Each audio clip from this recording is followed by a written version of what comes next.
میں ہم سب drama group غالب سرور کی جانب سے پروفیسر آصف نقوی صاحب، محترمہ ناہید محسنی صاحبہ، محترمہ اظہر نقوی صاحبہ، محترم جناب عارف نقوی صاحب اور تمام ناظرین کا دل کی گہرائیوں سے استقبال کرتا ہوں۔ غالب انسٹیٹیوٹ کی سرگرمیوں کا دائرہ صرف شعر و شاعری، تنقید و تحقیق تک محدود نہیں ہے۔ یہاں ہر سال ڈرامہ فیسٹیول کا اہتمام کیا جاتا ہے، جس میں ملک کے نامور فنکاروں کو دعوت دی جاتی ہے کہ وہ اپنے کمال فن کا مظاہرہ کرتے ہوئے غالب انسٹیٹیوٹ میں اب تک 100 سے زیادہ ڈراموں کا انعقاد ہو چکا ہے۔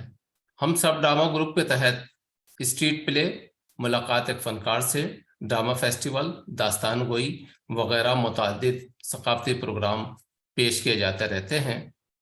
آج کی محفل قصہ خوانی کی تیسری قسط پیش کی جائے گی، جس کو پیش کریں گے پروفیسر آصف نقوی صاحب، ناہید محسنی صاحبہ، اظہر نقوی صاحبہ، عارف نقوی صاحب۔ تو میری سبھی حضرات سے درخواست ہے کہ اس کا جو ہے باقاعدہ آغاز کیا جائے۔ شکریہ۔ بہت شکریہ۔ میں شروع۔ مس روزی بنرجی اور سولیڈیرٹی۔ روزی بنرجی بسواس فیملی کی گاڑی کمپاؤنڈ سے باہر نکل جانے کے بعد غسل خانے کی سیڑھی پر ساکت و صامت بیٹھی رہ گئی تھی۔ جس وقت مسز بسواس سٹنگ روم میں دہاڑ رہی تھی، وہ غسل خانے کے کباڑ سے کان لگائے کھڑی تھی اور اس نے سنا تھا، ہم نے انکوائری کی، میری سسٹر ان لا نے لکھا لڑکی کی شہرت اچھی نہیں ہے، اس کے ہندو بوائے فرینڈز ہیں، لڑکی کانگریسی کمیونسٹ ہو گئی ہے۔ وہ دھک سے رہ گئی، یہ خبر کس طرح ملی؟ اب پاپا اس کا کس طرح قیمہ اور بھرتا بنائیں گے؟ مگر اسے تعجب ہوا جب اس نے رات کو اپنے کمرے سے باہر نکل کر دیکھا کہ پاپا اور ماما دونوں نے اس سے ایک لفظ نہیں کہا۔ پاپا سوتے رہے، یہ دیکھ کر اس کا دل کٹ کے رہ گیا، اور ماما کی آنکھیں سوجی ہوئی تھیں مگر وہ دونوں خاموش تھے۔ پادری بنرجی کی یہ خاموشی وقتی نہیں تھی۔ اس روز کے بعد سے انہوں نے اپنی اکلوتی لڑکی سے بول چال تقریباً بند کر دی تھی۔ ریورنڈ بنرجی کی خفگی روزی سے محض اس بنا پر نہیں تھی کہ اس نے لوتھر بسواس اور اس کے خاندان کے سامنے ان کو اس بری طرح شرمندہ کیا۔ انہوں نے دوسرے ہی روز مختلف ذرائع سے روزی کی سرگرمیوں کے متعلق معلوم کروایا تھا، اور ان کو پتہ چلا تھا کہ مسز بسواس کی مارجری سسٹر کی اطلاع صحیح تھی۔ روزی بنرجی اکثر رات برات شہر کے کونے خدروں میں چند مفسد، فتنہ پرداز اور حکومت کے باغی اور غدار ہندو اور مسلمان نوجوانوں کے ساتھ دیکھی گئی تھی۔ اس اطلاع نے ریورنڈ بنرجی کا سر جھکا دیا۔ اسی دوران میں چارلس بارلو کے متعلق دیپالی کا خط پہنچا۔ روزی نے وہ خط پرزے پرزے کر کے نظر آتش کر دیا اور لرز کر سوچا، مجھے جیل بھی بھیجا جا سکتا ہے۔ اگر کسی کو معلوم ہو جائے کہ میرے ذریعے دیپالی آیا کے بیس میں کینٹ ویل کے بنگلے پر پہنچی تھی تو مجھے جیل ہو سکتی ہے۔ میں اپنے سیدھے اور نیک دل باپ کو کس قصور کی سزا دے رہی ہوں؟ کیا یہ ان کا قصور تھا کہ ماما کو بال ودھوا بننا پڑا، یا انہوں نے پیٹ کی خاطر مذہب تبدیل کر لیا؟ میری سمجھ میں یہ چند باتیں آ گئی ہیں، تو کیا دنیا کے حالات بدل جائیں گے؟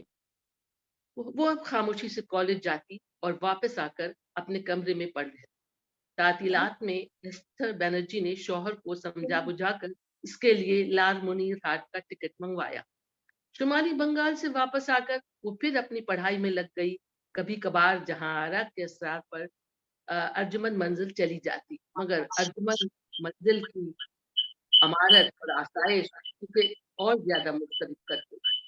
یہ لوگ اتنے امیر اور باعزت ہیں، میں غریب اور کم حیثیت۔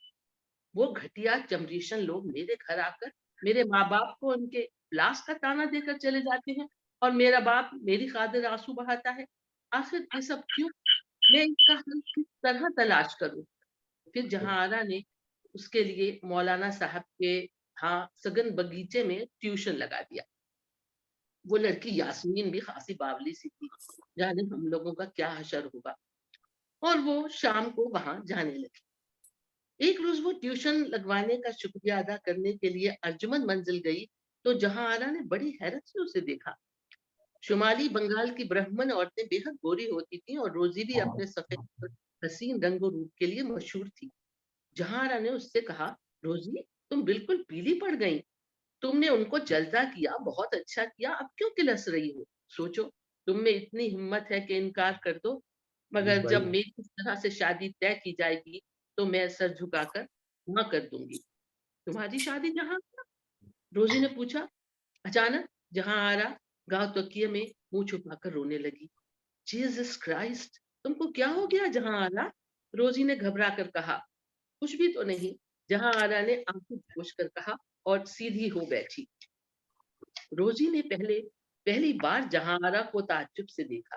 یہ خوش قسمت، باعزت، پردہ نشین رئیس زادی جو بیرونی دنیا کے خطروں اور مصیبتوں سے محفوظ و معمون اپنی محل سرا میں آرام سے بیٹھی ہے، اسے کیا فکر ہے؟ صرف یہی کہ نہ جانے کیسے آدمی سے شادی ہوگی۔ ساری پردہ نشین لڑکیوں کا محض یہی ایک مسئلہ ہے۔ جہاں آرا جہاں آرا روزی اور دیپالی دونوں سے بڑی تھی، اور روزی کو یاد آیا پچھلے سال ایک مرتبہ ماما کہہ رہی تھی، بیگم قمر الزماں اس فکر میں گھلی جا رہی ہے کہ جہاں آرا 24 سال کی ہو گئی ہے، اپنے ہم پلہ روسا کے لڑکے جاہل اور نکمے ہیں، متوسط طبقے میں بیاہ دینے سے ناک کٹ جائے گی۔ اس کے علاوہ جہاں آرا کی شادی کے سلسلے میں اور کیا مسائل تھے، اس کا ذکر بیگم قمر الزماں نے مسز بنرجی سے نہیں کیا تھا۔ خود جہاں آرا نے اپنے نجی معاملات کے بارے میں اپنی سہیلیوں سے آج تک کوئی تذکرہ نہیں کیا تھا۔ جہاں آرا کی اچھی خاصی شکل تھی، وہ دیپالی کی طرح دلکش اور روزی کی طرح گوری نہ تھی، لیکن وہ سمجھدار، حساس اور خاموش طبیعت لڑکی تھی۔ اس کا ایک بڑا بھائی اور 2 چھوٹی بہنیں تھیں، لیکن وہ ان سب سے مختلف اور علیحدہ معلوم ہوتی تھی۔ روزی نے آج تک جہاں آرا کی ذاتی زندگی کے متعلق نہ سوچا تھا۔ اسے اور دیپالی کو کالج کے ڈراموں اور اب سیاسی مسائل سے ہی فرصت نہیں تھی۔ ہم سب اپنی اپنی دلچسپیوں اور اپنے آئیڈیلز کے سلسلے میں کتنے خود غرض ہیں۔ روزی کو اس وقت پہلی بار خیال آیا۔ اس نے دوبارہ جہاں آرا پر نظر ڈالی، جو اپنی شاندار خوابگاہ میں مسند پر نیم دراز پھر چپ کے رو رہی تھی۔ جہاں آرا، روزی نے الجھن سے کہا۔ وہ پچھلے مہینوں میں بڑی ہو گئی تھی اور خود کو بوڑھی عورت سمجھنے لگی تھی۔ چند ماہ قبل اگر وہ جہاں آرا کو اس طرح روتے دیکھ لیتی تو فیوڈل رومانٹک ہیروئن کہہ کر کس طرح سے نہ چڑھاتی۔ پھر روزی نے سوچا، میں اور دیپالی خوش قسمت ہیں کہ ہمارے پاس سولیڈیرٹی موجود ہے، جو ہمارے ذاتی اور جذباتی مسائل سلجھانے میں ہماری مدد کرے گی۔ مگر بیچاری جہاں آرا، واقعہ یہ ہے کہ اپنی جاگیری مذہبی رجت پسند تمدنی حصار میں قید ہے، اور اسے سہارا دینے والا کوئی نہیں، نہ یہ کچھ سمجھنا چاہتی ہے۔ پھر جہاں آرا مسند سے ٹانگیں لٹکا کر بیٹھ گئی۔ اپنی جامدانی کی ساڑی کے پلو کو اپنے بازو پر لپیٹتے ہوئے اس نے تیوری پر بل ڈال کر کہا، روزی ذرا اپنی صورت دیکھ آئینے میں، اتنے دنوں میں ایسی زرد پڑ گئی، تو ابھی سے سوچ لو کہ کس حد تک بغاوت کرو۔ سولیڈیرٹی روزی کے منہ سے بے اختیار نکلا۔ وہ کس بلا کا نام؟ جہاں آرا نے غصے سے کہا۔ پھر اس نے ملازمہ کو چائے لانے کے لیے آواز دی۔ میں نے سولیڈیرٹی وقت کر دیا ہے، وہی مجھے سہارا دے گی، روزی نے ڈرتے ڈرتے کہا۔ جہاں آرا نے اسے اچنبے سے دیکھا۔ تم کو کچھ معلوم نہیں جہاں آرا بیگم کہ دنیا میں کیا ہونے والا ہے، روزی نے اب ذرا باہمت آواز میں کہا۔ مجھے معلوم، جہاں آرا نے سوال کیا۔ روزی خاموش ہو گئی۔ مالا نقرئی کشتی میں چائے لے کر حاضر ہوئی۔ جہاں آرا کی دونوں چھوٹی بہنیں انجم آرا اور اختر آرا شور مچاتی اندر آئیں۔ جہاں آرا فوراً ہنس ہنس کے اور مصنوعی بشاشت سے ان کے ساتھ باتیں کرنے لگی۔ روزی چپ چاپ کشتی کے گنگا جمنی نقش و نگار کو دیکھتی رہی۔ اور سناؤ روزی، جہاں آرا نے چائے بنا کر اسے دیتے ہوئے کہا، تمہاری شاگرد اور مستقبل کی مشہور رقاصہ یاسمین مجید کے کیا احوال ہیں؟ کمار رانی رارام مونی رانند BA پریویس کے امتحان ختم ہو چکے تھے، مگر دیپالی موسیقی کے ایک اعلیٰ امتحان کی تیاری کے سلسلے میں مزید چند ہفتوں کے لیے شانتی نکیتن میں ٹھہری ہوئی تھی۔ ساری درسگاہ تقریباً سنسان تھی۔ آخری مئی کی ایک گرم شام وہ کلا بھون کے باغ میں گھاس میں ڈوبے گوتم بدھ کے مجسمے کے نیچے بیٹھی قدیم راگوں کے ایک شجرے پر سر کھپا رہی تھی، جب درختوں میں سے نکل کر انل کمار داس اس کے سامنے نمودار ہوا۔ انل ایک خوش مزاج لڑکا تھا، ہر وقت باتیں کھلی رہتی تھی۔ سامنے آ کر نمسکار کرنے کے بعد اس نے ایک کتاب دیپالی کو دی۔ دیپالی نے کتاب کھولی، اس میں سے حسب توقع ایک پرچہ نکلا۔ دیپالی کا دل بڑی زور سے دھڑک اٹھا۔ پرچے میں لکھا تھا، پیاری بچی، معاف کرنا، تم کو اتنے طویل عرصے سے کوئی خیر خبر نہ بھجوا سکا۔ انداز تحریر کس قدر غیر شخصی تھا، کمال کی تکنیک ہے۔ واقعی، دیپالی نے سوچا، تم نے اس بار ہمیں خاصی بری طرح لیٹ ڈاؤن کر دیا، مگر ظاہر ہے کوئی زبردست مجبوری رہی ہوگی۔ بہرحال اب انل تم سے جو کہتا ہے اس پر جلد از جلد عمل کرو، اس میں تمہارا بہت فائدہ ہے۔ فقط ریحان دادا دسمبر کے مہینے سے کھلنا اور اس کے بعد نواخالی میں تھے۔ آج کل وہ خاص الخاص سندر بن میں ایک جگہ چھپے ہوئے ہیں۔ میں ان کے پاس سے کل ہی واپس آیا ہوں۔ ریڈیو کی نئی بیٹری لے کر گیا تھا۔ انل اطمینان سے گھاس پر بیٹھ گیا۔ مگر ریحان دا نے مجھے کیا کرنے کو کہا ہے؟ دیپالی نے پوچھا۔ بتاتا ہوں دیدی، بتاتا ہوں۔ میں تو سمجھا تھا کہ آپ ڈھاکے واپس گئیں، مگر راستے میں معلوم ہوا کہ ابھی آپ… انل، بات بتاؤ، دیپالی نے ذرا جھنجلا کر کہا۔ بات کچھ بھی نہیں، انل نے کھیسے نکال کر جواب دیا۔ ریحان دا نے آپ کو سندر بن بلایا ہے۔ کیا؟ ہاں دیدی، مجھے سندر بن کیوں بلایا ہے؟ وہاں پہنچنا آسان ہے، اور کس لیے؟ پہنچنا آسان بالکل نہیں ہے، بڑا خطرناک سفر ہے دیدی، اور کیوں بلایا ہے یہ مجھے کیا معلوم۔ صرف اتنا کہا تھا، اپنی دیپالی دی کو فوراً یہ سندیشہ دو کہ ایک بے حد اہم میٹنگ میں ان کی شرکت ضروری ہے۔ اور کون کون جا رہا ہے؟ اور دادا نے کہا تھا کہ دیپالی کو بتا دینا کہ سریندرتا، محفوظ الرحمان میاں اور ان کی بیوی عائشہ آپ آئیں گے 12 سال سے، اور یہاں سے آپ ہوں گی، اور محمود الحق دا ڈھاکے سے پہنچیں گے۔ کانفرنس ہے، اس نے اور انہوں نے تھوڑی سی چیزیں بھی منگوائی ہیں، لیتی جائیے گا۔ انل نے کرتے کی جیب سے ایک فہرست نکال کر تھما دی۔ فہرست میں چند نئے اخباروں اور برطانوی رسالوں کے نام لکھے تھے۔ دادا کو بس ان کتابوں کے علاوہ اور کچھ نہیں چاہیے؟ دیپالی نے تعجب سے پوچھا۔ ان کا دل کبھی اچھے کھانے کو بھی تو چاہتا ہوگا۔ میں یہ کچھ نہیں بتایا، لے جائیے ایک آدھ اچار چٹنی۔ اور میں جاؤں بھی یہاں سے کس طرح؟ آپ یہاں سے رانا گھاٹ اسٹیشن تک اکیلی جائیے۔ ریحان دا کا ایک آدمی آپ کو رانا گھاٹ اسٹیشن پر ملے گا، وہ آپ کو جیسور کے راستے کھلنا پہنچائے گا۔ وہاں سے ایک اور آدمی آپ کو باگھیر ہاٹ تک لے جائے گا۔ باگھیر ہاٹ سے اگلے 15 منٹ اس نے دیپالی کو ریحان تک پہنچنے کا پیچدار راستہ سمجھانے میں صرف کیے، اور ایک تنکے سے مٹی پر دریاؤں اور ٹرینوں کا نقشہ بنا لیا۔ دیپالی آنکھیں پھیلائے نقشہ سمجھنے کی کوشش کرتی رہی۔ پھر انل جلدی سے اٹھا اور مداری کی طرح جیب سے نکال کر 200 کے نوٹ سے تھما دیے۔ یہ کیا ہے؟ ریحان دا نے بھجوائے ہیں، کرائے کے لیے۔ وہ کہہ رہے تھے دیپالی سے کہنا، آج کل ہم بہت سخت رئیس ہو رہے ہیں، اس لیے تم جلدی سے آ کر جنگل میں تھوڑا سا جشن منا جاؤ، پھر پیسے ختم ہو جائیں گے، اور اس کے بعد اور بھی نہ جانے کیا ہو جائے۔ یہ بیکار کی بات ہے، دیپالی نے متانت سے کہا۔ تمہارے ریحان دا بعض مرتبہ ایسے میلو ڈرامیٹک باتیں کرنے لگتے ہیں۔ اس نے نوٹ اپنے بیگ میں رکھ لیے۔ اچھا، اب میں بھاگتا ہوں دیدی، آپ کو جس دن روانہ ہونا ہو مجھے ایک پوسٹ کارڈ ڈال دیجیے گا، میں آپ کو یہاں سے رانا گھاٹ جانے والی ٹرین پر بٹھا دوں گا۔ انل سر سے اوپر ہاتھ اٹھا کر اسے نمسکار کرتے ہوئے لمبے لمبے ڈگ بھرتا سڑک کی طرف چلا گیا۔ دیپالی بدھ کے کالے اونچے مجسمے کے پیروں کو غور سے دیکھنے لگی۔ کلا بھون کے جس فنکار نے یہ مجسمہ بنایا تھا وہ واقعی بڑا زبردست ماہر اناٹومی تھا۔ کیونکہ پاؤں کی ایک ایک انگلی کا ایک ایک جوڑ اور ناخن بے حد حقیقی معلوم ہو رہے تھے. سامنے دوسرے شیاملی جھوپڑوں کی دیواروں پر بنے ہوئے سیاہ مجسمے بھی بڑے جاندار سے دکھائی دے رہے تھے. ایسا لگ رہا تھا جیسے وہ میگھ دودھ کے اسٹیج پر وسط میں کھڑی ہے اور ڈیکور کی مورتیاں اسے گھور کر دیکھ رہی ہیں. اس نے سر اٹھا کر دیکھا. سیاہ بادل خلیج بنگال اور سندر بن کے اوپر سے بہتے بیر بھوم کی سمت بڑھتے چلے آ رہے تھے.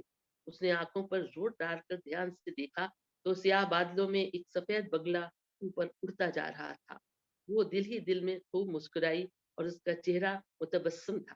پھر اس نے جلدی جلدی ہاسٹل کی سمت قدم بڑھانے شروع کر دیے. رات کو اپنے کمرے میں لیمپ کے سامنے بیٹھ کر خود سے کہا, اب میں اپنے باپ کو ایک اور زبردست دھوکہ دیتی ہوں. اس نے لکھا, بابا, یہاں سے لوگ گیت جمع کرنے والوں کی ایک ٹولی سنتھال پرگنا کے گاؤں میں جا رہی ہے. انہوں نے مجھے بھی ساتھ چلنے کے لیے کہا ہے کیونکہ یہ چور میری تھیوری آف میوزک کے دوسرے پرچے کے لیے بہت کارآمد ثابت ہوگا. میں جلدی ہی گھر پہنچنے کی کوشش کروں گی. آپ فکر نہ کیجیے. آپ کی بیٹی دیپالی. خط بند کر کے وہ باہر آئی. نیم تاریخ روشوں اور سنسان باغ میں سے گزرتی سڑک تک پہنچی اور آنکھیں بند کر کے خط لیٹر باکس میں گرا دیا. سندر بن کا سلسلہ جنوبی بنگال میں 24 پرگنا سے لے کر باقر گنج اور کھلنا کے اضلاع تک پھیلا ہوا ہے. ان گھنے اور پرخطر جنگلوں میں مشہور عالم رائل بنگال ٹائیگر اور چیتے اور ہرن دوڑتے پھرتے ہیں اور دن کے وقت رات کا سا اندھیرا چھایا رہتا ہے. لاتعداد ندیوں اور جزیروں اور سمندری کھاڑیوں اور دلدلوں اور سندری درختوں کے اس لذت خیز حسین و جمیل کائنات میں اکا دکا مچھیروں اور لکڑہاروں کی بستیاں اتنے جھنڈوں میں پوشیدہ ہے. سندر بن کا یہ وسیع و عریض علاقہ دنیا کے حسین ترین اور خطرناک ترین خطوں میں سے ہے. دیپالی سرکار کی کشتی باگھیر ہاٹ سے روانہ ہو کر ایک نامعلوم منزل کی طرف بہتی جا رہی تھی. دیپالی چاروں طرف کی ہیبت ناک حد تک خوبصورت مناظر کو دیکھ دیکھ کر سکتے میں بیٹھی تھی اور اس کا دل دھڑک رہا تھا. وہ ریحان دا سے ملنے جا رہی تھی. ریحان دا, چپوؤں کی چپ شپ اور کائنات کی اس آبی اور سب سمفنی میں یہی نام مرتعش تھا. وہ ریحان دا سے ملنے جا رہی. دن بھر چلتے رہنے کے بعد کشتی شام کو ایک گاؤں کے گھاٹ پر پہنچی. سنسان جیٹی پر ایک بوڑھا مسلمان جس کی داڑھی ہوا میں لہرا رہی تھی لالٹین ہاتھ میں لیے کھڑا تھا. دیپالی اپنا اٹیچی کیس, یہ تاریخی اٹیچی کیس, اور تھیلا اٹھا کر بانس کی جیٹی پر اتری. ملاح نے کھلنا کی ساحلی بنگلہ میں بوڑھے مولوی سے کوئی بات کہی. مولوی نے لالٹین اٹھا کر دیپالی سے کہا, میرے ساتھ آؤ بیٹی. کشتی پانی پر واپس چلی گئی.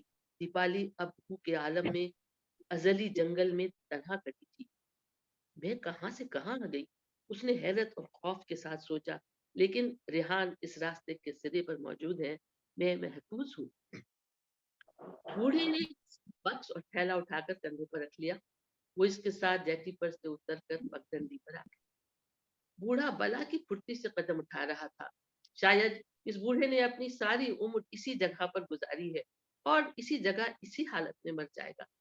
ہم نے اس کے لیے کیا کیا ہے اور کیا کر پائیں گے, یہ سوچ کر دیپالی نے حسب عادت نئے جوش کے ساتھ اپنی رفتار تیز کر دی.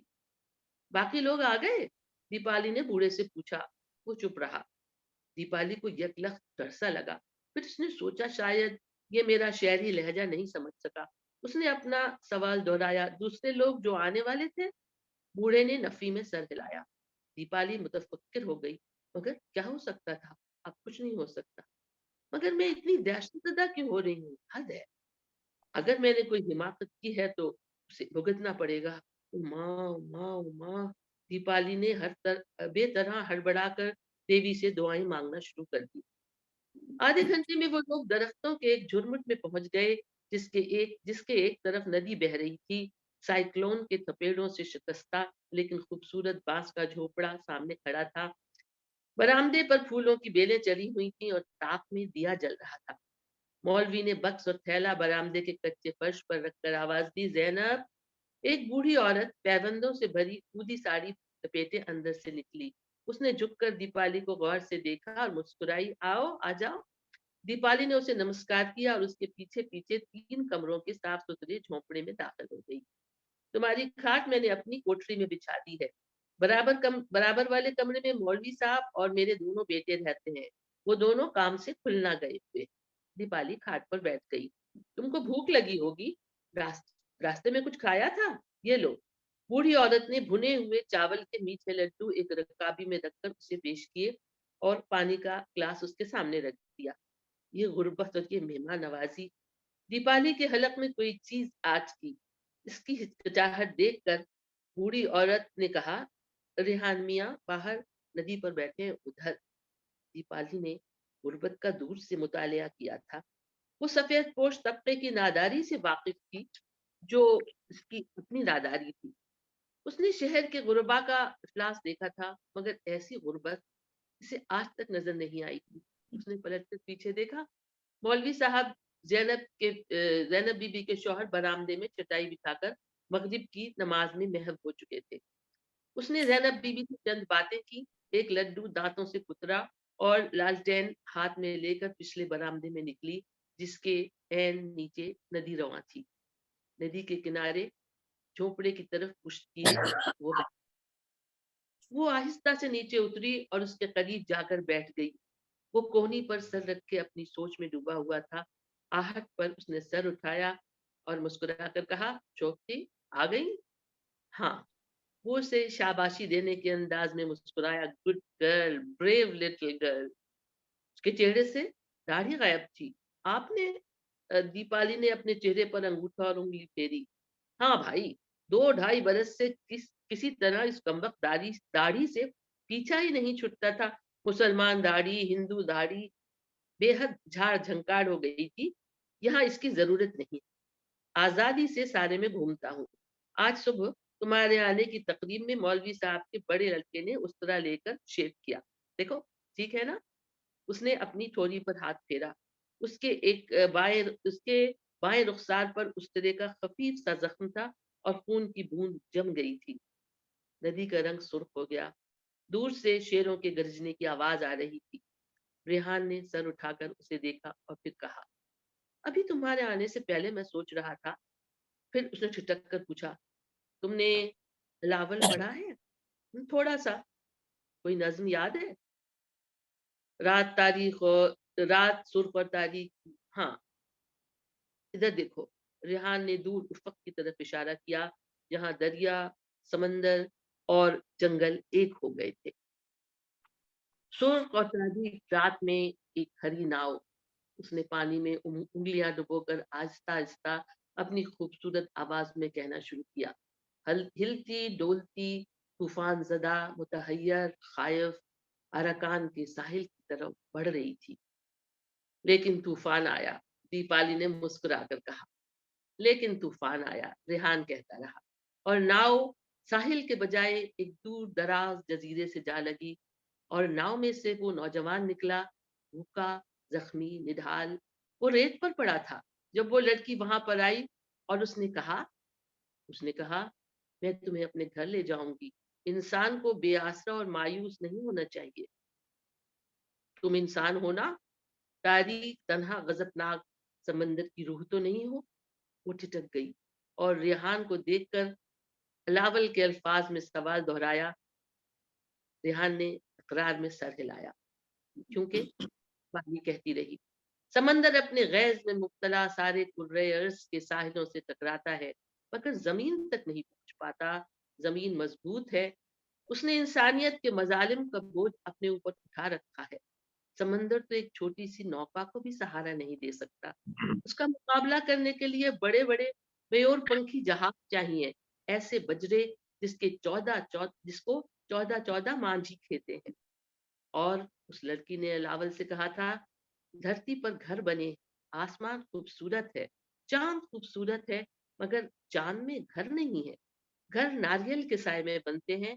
मैं तुम्हारा घर बनूंगी। हवा साकित रही। कायनात थम गई। नदी ने बहना बंद कर दिया। एक अजली अबदी लहजे के लिए सारा वजूद خلا میں تحلیل ہو گیا۔ پھر ہوا چلی، سندری کے درخت سرسرائے، ندی بہنے لگی۔ دیپالی اپنی گود میں ہاتھ رکھے اسی طرح ساحل پر بیٹھی رہی۔ پھر کیا ہوا شوکتی؟ الاول نے اسے کیا جواب دیا؟ ریحان کی آواز سناٹے میں لہروں کے ساتھ گونجی۔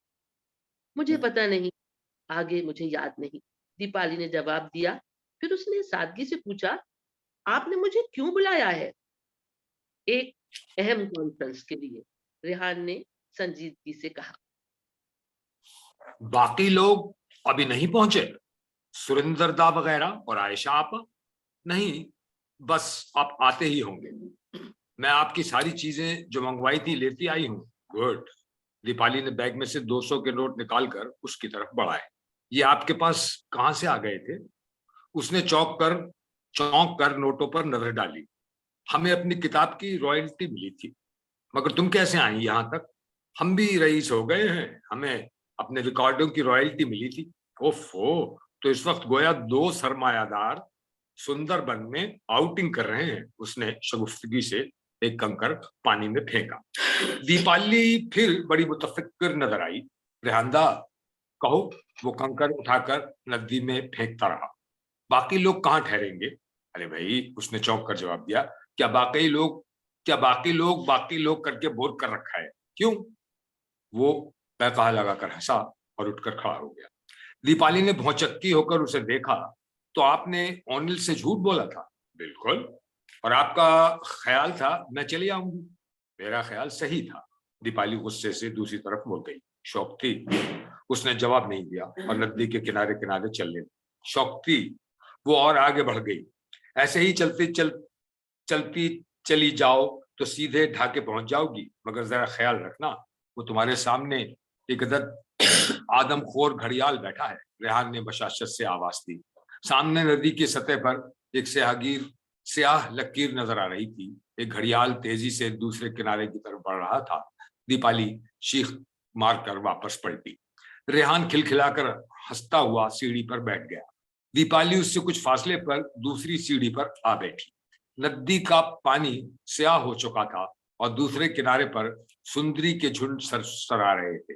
ریحان نے سر اٹھا کر دیپالی کو دیکھا، پھر وہ یکلخت بے حد سنجیدہ ہو گیا اور اس نے آہستہ سے کہا، شاید مجھے کوئی حق حاصل نہیں تھا کہ میں تم کو اس طرح زحمت دوں۔ وہ چپ چاپ بیٹھی رہی۔ ریحان نے گمبھیر آواز میں کہا، دیپالی، میں 3 برس سے متواتر 3 برس سے جرائم پیشہ لوگوں اور ڈاکوؤں کی طرح چھپتا پھر رہا ہوں۔ مدتوں سے مجھے چین کی نیند اور ذرا سی ذاتی مسرت نصیب نہیں ہوئی۔ تمہیں معلوم ہے چارلز بارلو نے قسم کھائی ہے کہ زندہ یا مردہ مجھے گرفتار کر کے رہے گا۔ تم مجھے کیا سمجھتی ہو؟ میں انسان ہوں آخر، فولاد کی مشین گن تو ہوں نہیں، یا ہوں؟ بتاؤ۔ اس نے دوبارہ شگفتگی کی کوشش کی۔ پھر اس نے کہا، نہیں دیپالی، میں تم سے ملنا چاہتا تھا۔ شاید مجھے اس طرح غلط بہانہ کر کے تم کو اتنی دور نہ بلانا چاہیے تھا، مگر میں بے حد خود غرض انسان ہوں، اور بہرحال اب تو تم آ ہی گئی، اب کیا ہو سکتا ہے؟ اس نے پھر ہنسنے کی صحیح کی۔ دیپالی آنکھیں پھیلا کر اسے دیکھنے لگی۔ مختصر سے گھاٹ کی شکستہ سیڑھی پر بیٹھا وہ ایک چھوٹے سے لڑکے کی طرح معلوم ہو رہا تھا، اسکول کا چھوٹا سا لڑکا جو استانی کے سامنے اپنی شرارت کی معافی چاہ رہا ہے، مگر ساتھ ہی کسی دوسری شرارت پر تلا بیٹھا ہو۔ دیپالی کو یکلخت ہنسی آ گئی۔ اسکول گرل گیگلز اس کے کان میں گونجا اور اسے گونج کو شکست دیتے ہوئے اس نے ایک اینٹ اٹھا کر بھرپور مسرت کے ساتھ دور ندی میں پھینک دی۔ کھا جائے گا آ کر گھڑیال، ریحان نے کہا۔ وہ زور سے ہنسی۔ اوما دیدی، میری اس ہنسی کو اسکول گرل گیگلز کہتی ہیں، اس نے کہا، اور دوسرے لمحے اس نے سوچا، میں یہ نام لے کر قسمت کو ٹیمپٹ کر رہی ہوں، اور میں وہمی بھی بنتی جا رہی ہوں، اور میرے اس ذہنی زوال کا ذمہ دار یہ شخص ہے۔ ہا ہا ہا ہا، اس نے زور سے پانی اچھالا۔ اوما دیدی، ریحان نے سگریٹ جلاتے ہوئے بے پرواہی سے کہا، بڑی اچھی آدمی ہے، ان کی سنگت میں رہو گی تو تمہارے اندر بھی عقل آ جائے گی. ابھی بے عقل ہوں بے حد. ایک اجنبی آدمی کو بلانے پر تنے تنا اس کے پاس بنوں میں آ گئی. مجھے اس اجنبی پر بھروسہ نہیں کرنا چاہیے تھا, قطعی نہیں. اور ایسے ناقابل اعتبار آدمی کے ہاتھوں میں صوبے کی تحریک کی باغ ڈور ہے. جبھی تو یہ گد بن رہی ہے تحریک کی. ہاں ہاں ہاں ہاں وہ بھی خوب ہنسا. اب چاند دلدلی جنگلوں کے سیاہ افق پر آہستہ آہستہ اوپر آ رہا تھا. چلو تم کو اپنے میزبانوں سے ملوا دے. وہ اس بوڑھے جوڑے کے مسکین اور باصبر چہرے کو یاد کر کے فوراً دکھی ہو گئی. یہ کون لوگ ہیں؟ مولوی ابو الہاشم ماہی گیر ہیں اور اس گاؤں کی مسجد کے پیش امام. ان کے لڑکے بھی مچھیرے ہیں اور ہمارے ورکر بھی ہیں. میں ان کے یہاں 2 مہینے سے مقیم ہوں. کھلنا میں کافی کام ہو رہا ہے, گو رفتار سست ہے. آپ نے ان دونوں میاں بیوی کو میرے متعلق کچھ بتایا ہے؟ تمہارے متعلق کچھ نہیں. ان سے کہہ دیا تھا کہ اس ہندی لڑکی کو مسلمان کر کے شادی کرنے والا ہوں. ریحان نے بے پرواہی سے جواب دیا. شرم نہیں آئی آپ کو؟ دیپالی نے غصے سرخ ہو کر کہا. بالکل نہیں. چلو اٹھو. ریحان نے بڑے تکلف اور شائستگی سے اس کے کندھے پر ہاتھ رکھ کر کہا اور لالٹین اٹھا دی. وہ بانس کی سیڑھیوں پر چڑھ کر جھونپڑے میں داخل ہوئے. زینب بی نے ماچھی بھات ان کے سامنے رکھا. دیوار پر پھیلے مچھلی پکڑنے کے جال کے نیچے وہ دونوں چٹائی پر بیٹھ گئے. ان دونوں کا سایہ دیوار پر بڑا عجیب سا لگ رہا تھا. اتنے میں مولوی کا داڑھی والا جھکا جھکا سایہ بھی پرچھائیوں میں آ کر شامل ہوا. بابا, خالہ, ریحان نے دونوں بوڑھی پرچھائیوں سے کہا, یہ ہماری کلثوم ہے, کلثوم دیپالی. مولوی نے سر اٹھا کر لڑکی کو دیکھا اور سر ہلایا. ریحان کہتا رہا کہ ہمارے لیے کلثوم بھی ہے اور دیپالی بھی. کسی دن میں تم کو سمجھاؤں گا کہ اس دیش میں کلثوم اور دیپالی ایک کیسے ہو سکتی ہیں. پھر شروع ہو گئی تبلیغ. 1 منٹ کو بھی پارٹی لائن چلانا نہیں بھولتے. دیپالی نے ذرا الجھن سے سوچا اور یکلخت سے ایسا لگا کہ سامنے پرچھائیوں میں بنوئی چند سرکار کا سایہ بھی آ کر کھڑا ہو گیا ہے. یہ میں کیا کر رہی ہوں؟ وہ سر جھکا کر تندہی سے کھانا کھانے میں منہمک ہو گئی. کھانے کے بعد ریحان نے کہا, رات بہت آ گئی ہے. تم اتنا طویل سفر کر کے آئی ہو دیپالی, اب آرام کرنا چاہو گی؟ جی ہاں, گڈ نائٹ. ریحان نے اٹھ کر کھڑے ہوتے ہوئے کہا. Good night. ریحان اور مولوی ابو الہاشم کمرے سے باہر چلے گئے. اس رات سندر بن کے عمیق سناٹے میں زینب بی بی کے برابر والی کھاٹ پر لیٹ کر دیپالی نے سوچا, زندگی کی کوئی دکھ بھی ہے. بہت جلد اسے نیند آ گئی. دوسرے روز صبح سویرے وہ جھونپڑے سے نکلتی ہوئی ایک قریبی کنج میں چلی گئی جہاں دور سے رنگین گلدار ہرنوں کی ایک دار چوکڑیاں بھرتی گزر رہی تھی. وہ ایک درخت کے شاخ پر ہاتھ رکھ کر ان خوبصورت ہرنوں کا نظارہ کرنے میں محو تھی جب کسی نے پیچھے سے کھنکارا. نہ کوئی غریب شکنتلا اس وقت اس پوس کو دیکھ کر فوراً بے ہوش ہو جاتی. نہ ہوئی غریب شکنتلا جو اس وقت اس پوسٹ کو دیکھ کر فوراً بے ہوش ہو جاتی اور کالی داس کو سین دوبارہ لکھنا پڑتا. دیپالی نے پلٹ کر دیکھا. ریحان, آپ اس قدر نان سیریس ہو گئے ہیں کہ مجھے آپ کی طرف سے فکر ہو. چلیے آئیے میں آپ کو آپ کے رسالے دیتا ہوں. اجی پڑھ لیں گے رسالے. وہ آرام سے ایک درخت کے کٹے ہوئے تنے پر بیٹھ گیا. مجھے آپ سے جنگ کی تازہ صورتحال پر ڈسکس کرنا ہے. وہ بھی کر لی جائے گی. اچھا چل کر ناشتہ تو کر لیجئے. ناشتہ؟ او, آج کا مینیو کیا ہے ہمارے بریک فاسٹ کا؟ ریحان نے شان سے پوچھا. مرغ مسلم اور پلاؤ, یا جو کچھ بھی آپ مسلمان لوگ کھاتے ہیں صبح کو. ارے بے وقوف, مسلمان ناشتے میں مرغ مسلم نہیں کھاتے. واہ, جہاں آ رہا کہ ہاں میں نے ایک مرتبہ مرغ مسلم اور پراٹھے کھائے تو اس نے کہا تھا کہ صبح پکے تھے. جہاں آ رہا کون؟ وہ دونوں ٹہلتے ہوئے اب جھونپڑے کی طرف لوٹ رہے تھے. میری دوست نواب قبر الزماں چودھری کی لڑکی, سخت فیوڈل لیکن بے حد سویٹ. او, وہ جھونپڑے میں داخل ہو گئے. زینب بی بی نے رات کا پکایا ہوا پونتا بھات سامنے رکھا. میں آج ہاٹ جا کر آپ کے لیے کھانے پینے کا سامان خرید لاؤں گی, دیپالی نے ریحان سے انگریزی میں کہا. دیپالی, تم چند روز یہاں رہ کر میرے لیے بہتر کھانا پکاؤ گی, مگر ان دونوں کو تو ساری زندگی کے علاوہ کچھ میسر نہیں ہوا۔ وہ دیپالی نادم ہو کر الومینیم کی رکابی پر جھک گئی۔ زینب بی بی چولہے پر چائے اونٹنے میں مصروف تھیں۔ چائے پینے کے بعد وہ دونوں دوسرے کمرے میں گئے جس میں ریحان کی چارپائی بچھی تھی۔ فرش پر کاغذات کا ڈھیر لگا تھا۔ ایک کونے میں اس کے ٹرنک کے اوپر بیٹری کا ریڈیو رکھا تھا۔ ریحان نے صبح کی خبروں کے لیے ریڈیو آن کیا۔ AIR دلی سے میلوین ڈیمیلو کی آواز گونجی۔ خبریں سننے کے بعد ریحان نے کہا چلو پھر باہر چلو۔ وہ دونوں باہر نکلے۔ جھونپڑے کے نیچے گھاٹ پر مولوی کی ناؤ بنی ہوئی تھی۔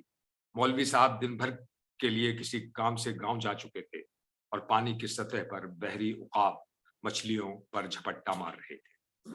میں وہ چتکبرے ہرن دیکھنا چاہتی ہوں جو صبح اتنی تیزی سے بھاگ گئے۔ آگے جا کر جنگل بھی بہت زیادہ خوبصورت ہو جاتا ہے، زیادہ خوبصورت اور زیادہ خطرناک، مگر میں وہ ہرن ضرور دیکھوں گی۔ اتنے حسین ہرن میں نے کبھی خواب میں بھی نہیں دیکھے۔ ٹھیک ہے، مگر سیتا کے انجام سے واقف ہو؟ وہ ہنستی ہوئی اتر کر کشتی میں بیٹھ گئی۔ ریحان نے کشتی کھول کر دھارے پر چھوڑ دی۔ وہ اس ندی اور اس منظر اور اس ماحول کا ایک لازمی اور فطری جزو معلوم ہو رہا تھا۔ دیپالی کو یک بیک خیال آیا کہ وہ اس کی زندگی کے پس منظر سے بالکل ناواقف نہیں۔ ناؤ پانی کی سطح پر روانی سے بہ رہی تھی۔ ریحان نے آہستہ آہستہ ایک ساری گون گنگنانا شروع کر دیا، پھر چپ ہو گیا۔ کنارے پر جھکے سندری درختوں پر رنگ برنگے پرندے چکر کاٹ رہے تھے۔ تم کو احساس ہے شوقتی کہ ان دریاؤں اور اس دھرتی نے کیسے کیسے دکھ دیکھے؟ میں ان دکھوں کا ایک حصہ ہوں۔ آپ بھی گاؤں کے رہنے والے ہیں کیا؟ تم نے مولوی ابوالہاشم کو دیکھا؟ میرے بابا مولوی ابوالہاشم کا نمونہ ہے، ایسے ہی صابر، نیک اور بھولے۔ اوہ، وہ چپ ہو گئی۔ وہ یہ کرید کرنا چاہتی تھی کہ غریب کسان کا لڑکا لندن اسکول آف اکنامکس کیسے پہنچا۔ یقیناً وہ اس کے متعلق کچھ بھی نہ جانتی تھی۔ چند لمحے بعد اس نے آہستہ سے کہا، آپ لندن کیسے گئے تھے؟ لندن؟ ریحان نے چونک کر دہرایا۔ لندن کا یہاں کیا ذکر ہے؟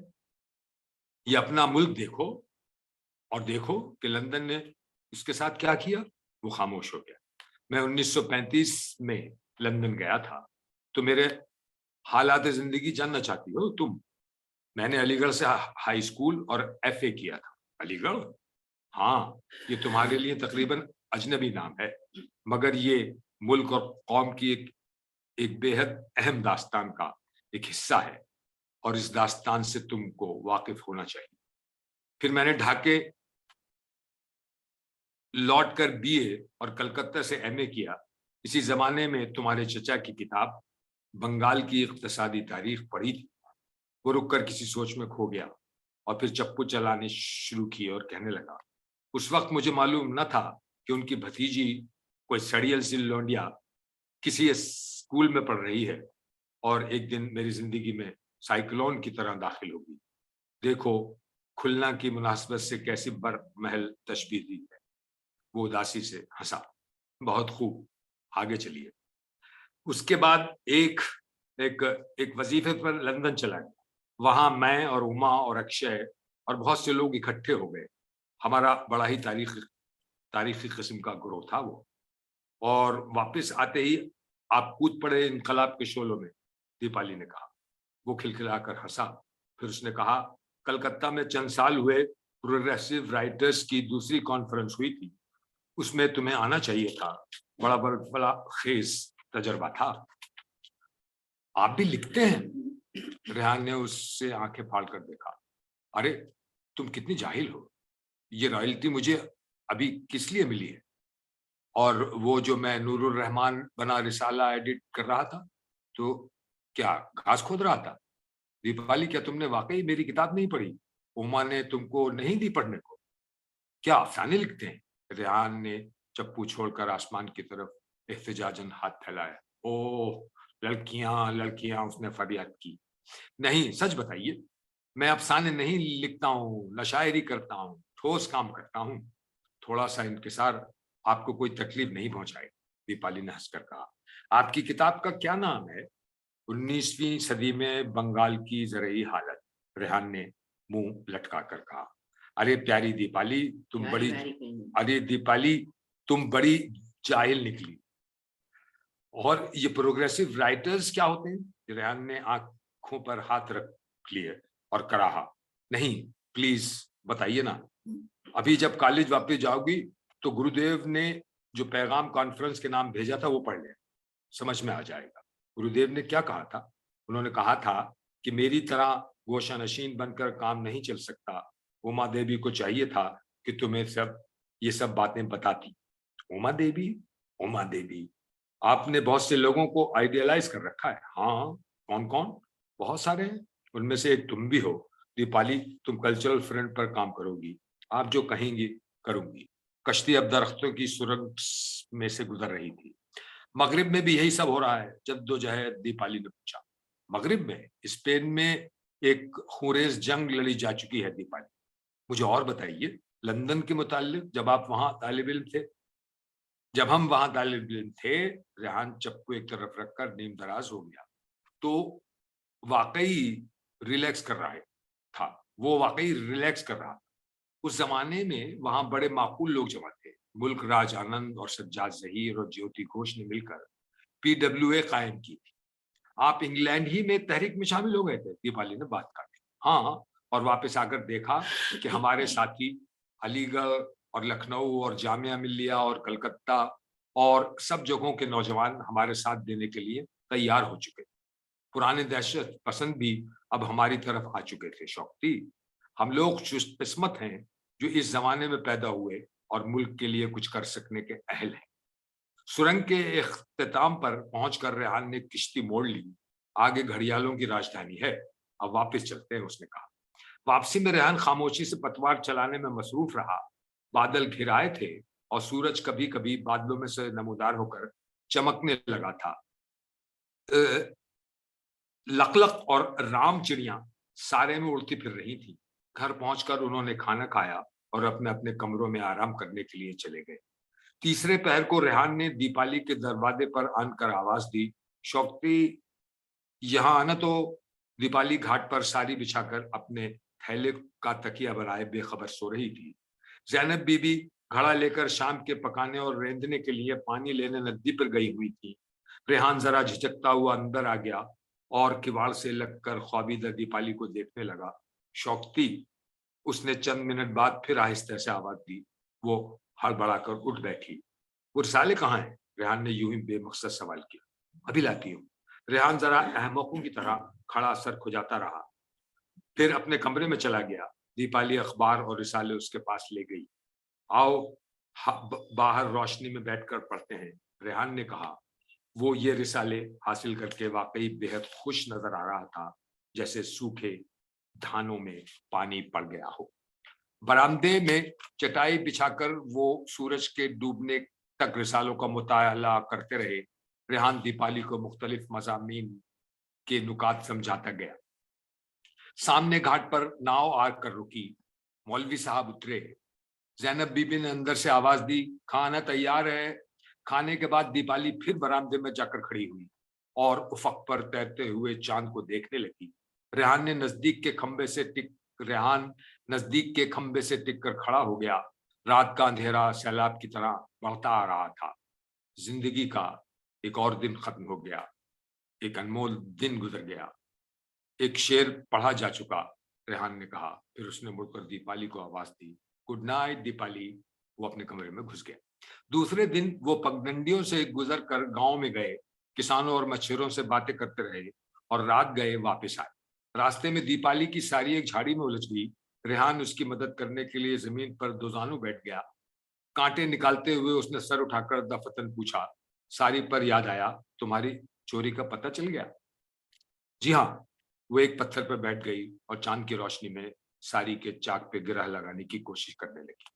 मुझे इन साड़ियों के बिकने का बड़ा रंज हुआ था, रेहान ने कहा। मैंने सोचा जो लड़की इतनी बड़ी कुर्बानी दे सकती है। मैंने क्या कुर्बानी दी? दीपाली ने झुंझलाकर बात काटी। क्यों? क्या मैं जानता नहीं कि लड़कियों को अपनी साड़ियों और गहनों से कितनी वाबस्तगी होती है? वो कुछ देर खामोश रहा, फिर उसने आहिस्ता से कहा, अम्मी के पास भी 2 बालूचर साड़ियां थी। जब वो ब्याह कराई थी तो मेरी दादी अम्मा ने उनको दी थी। वो साड़ियां मैं तुमको दूंगा दीपाली। दीपाली सकते में रह गई। उसके हाथ पांव ठंडे पड़ गए। वो घबराकर पत्थर पर से उठी। क्यों, क्या हुआ, क्या बात है? रेहान ने परेशानी से दरियाफ्त किया। कुछ भी नहीं है, चलिए घर चलिए। वो ऊंचे ऊंचे टीलों और झाड़ियों को फलांगते झोंपड़े की तरफ रवाना हो गए। दीपाली ने अब फिर एकदम चुप साध ली थी। तीसरे रोज वो दोनों टहलते हुए नदी के साहिल पर काफी दूर निकल गए।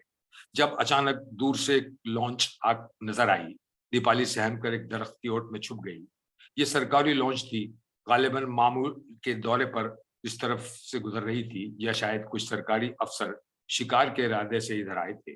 लॉन्च शोर मचाती फिर से पानी पर से गुजरकर दरख्तों की सुरंग में गायब हो गई। दीपाली का रंग फक हो चुका था। अरे शौकती, एक जरा सी सिविलियन लॉन्च से डर गई।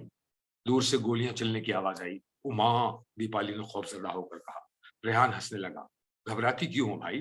अफसर लोग शिकार खेलने आया है। हम लोग यहाँ बिल्कुल महफूज हैं। ये दरिया और ये जंगल 150 साल से अपने बच्चों की हिफाजत कर रहे हैं। रेहान चंद लम्हे तक जंगल के सरशब्द और गुंजान सन्नाटे की आवाज सुनता रहा और फिर कहने लगा, कल हम जिन किसानों से मिले थे उनके पुरखे 100 साल से अपने फराइजी तहरीक में लड़े थे। 100 साल पहले फराइजी तहरीक में लड़े थे। रेहान, आपको अपने रास्ते के बारे में मुतलक कोई शुबा, कोई हिचकिचाहट नहीं है? दीपाली ने थोड़ी देर के लिए खामोशी के बाद कहा, नहीं। जब अपने असल दुश्मन और उसके एजेंटों को हम पहचान चुके हैं तो फिर उलझन क्या हो सकती है? वो आगे झुककर समझाने के अंदाज में कहने लगा, सुनो दीपाली, ये याद रखो कि बरतानवी सरमायादारी हिंदुस्तान के तहत गुलामी, कर्जे, जातबंदी और फिरका वाराना कशमकश की बुनियादों पर खड़ी की गई है। तुम्हें मालूम है, यही खुलना और नवाखाली, जो अब डाकुओं और मुफलिस माहीगीरों का देश है, मुगलों और नवाबों के अहद में कितने दौलतमंद तिजारती इलाके थे। यूरोप में जो 200 बरस तक सबसे ज्यादा खूंरेज लड़ाइयां लड़ी गईं, वो हिंदुस्तान की तिजारत पर कब्जा करने के लिए लड़ी गई थी। वो अब दरख्तों के नीचे से निकलकर साहिल पर आ गए। चारों तरफ फूलों की रोशनी ने बड़ी सुहानी और अजीब सी खुशबू फैला रखी थी। तुम जानती हो ना कि 17वीं सदी में हिंदुस्तान के फौलाद का प्रोडक्शन सारे यूरोप के फौलाद के प्रोडक्शन से बरतर था। दफतन दीपाली खिलखिलाकर हंस पड़ी। क्या हुआ? कुछ नहीं। कोई इस वक्त यहाँ आनकर देखे कि इस शदीद रूमानी माहौल में रेहान उद्दीन अहमद मुझे 17वीं सदी की फौलाद के प्रोडक्शन के मुताल्लिक समझा रहा है। अगर मैं ये बात वापस जाकर लोगों को बताऊं, किसी को यकीन नहीं आएगा। हमारी जद्दोजहद का तदारुक करने के लिए रेहान कहता रहा, पिछली सदी में बरतानिया ने ये साबित करना चाहा कि इंपीरियलिज्म के साए में उसने हिंदुस्तान को कितना तरक्की याफ्ता बना दिया है। अंग्रेजी तालीम और अस्पताल और रेलगाड़ियां और mission college. Reward Banerjee, Deepali ने जेर लब कहा। क्या? कुछ नहीं। वो खुद कफील हिंदुस्तानी सोसाइटी जो महाभारत के जमाने से लेकर मुगल अहद तक कायम रही थी, उसे अंग्रेजी सरमायादारी ने तबाह कर दिया। क्या सोच रही हो? रेहान ने ठिठक कर पूछा। कुछ नहीं, और बताइए। हाँ, तो मैं कह रहा था, रेहान ने सर खुजाकर दोबारा शुरू की, मगर यूरोप में सरमायादारी के साथ नई समाजी ताकतें भी पैदा हो गई थी जो हमारे यहाँ पैदा नहीं हुई। लेकिन कल तो आप कह रहे थे हिंदुस्तानी गांव की इकोनॉमी को की बरतानिया के हाथों तबाही को कार्ल मार्क्स ने एक समाजी इनकलाब बताया है, क्योंकि जात बंदी की बिना पर हमारे गांव रोजत पसंद थे और उनमें मजीद तरक्की की गुंजाइश न थी। गुड क्वेश्चन, रेहान ने कहा और झोपड़ी की तरफ लौटते हुए दीपाली को इन दकीक मसाइल के रमूज और निकात समझाने में मसरूफ रहा। चौथा दिन रेहान ने दीपाली को बरतानवी सरमाए के 3 अखबार, कंपनी के मर्चेंट सरमाए 19वीं सदी के इंडस्ट्रियल सरमाए और जदीद फाइनेंस के सरमाए और नए हिंदुस्तानी सरमायादारों के मुतालिक समझाने में सर्व किया। पांचवें दिन जब वो कश्ती रानी के लिए निकले तो अचानक बेहद मलूल होकर उसने दीपाली से पूछा, शौकती, तुम कितने दिन यहाँ रह सकती हो? लोग गीत जमा करने में जितने दिन भी लग जाए, उसने हंसकर जवाब दिया। छठे दिन वो नाव खेते खेते बहुत दूर निकल गए। फूलों के कुंज से नाव गुजरने लगी तो उसने ऊपर झुकी हुई डालियों में से चंद फूल तोड़कर उसके बालों में इस पर लगा दिए। नाव एक घाट के करीब पहुंची।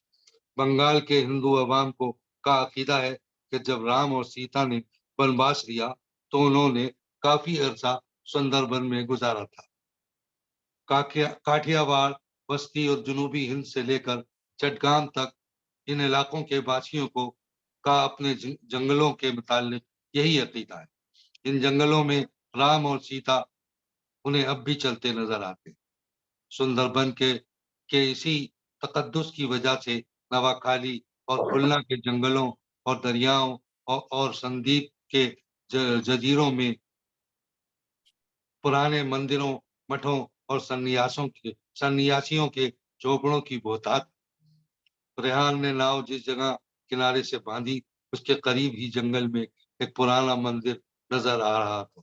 कुछ फासले पर गांव का बाजार था। भूख लग रही है, आओ कुछ खा लें, रेहान ने कहा। किनारे पर उतर कर वो जंगल में दाखिल हुए। दफतन मंदिर उनके सामने आ गया।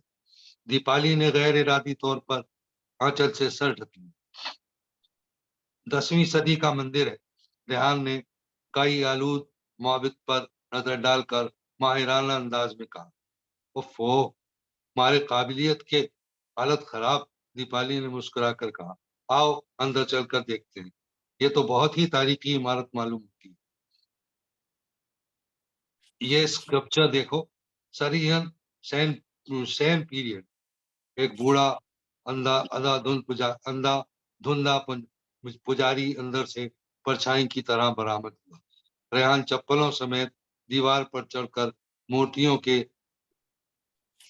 फ्रेम्स का मुताला कर रहा था। पुजारी को अपनी तरफ तकते देखकर उसने दीपाली से अंग्रेजी में कहा, अगर कोई एतराज करे तो कह देना मैं तुम्हारा पति देव हूँ, रोहल सरकार। Shut up.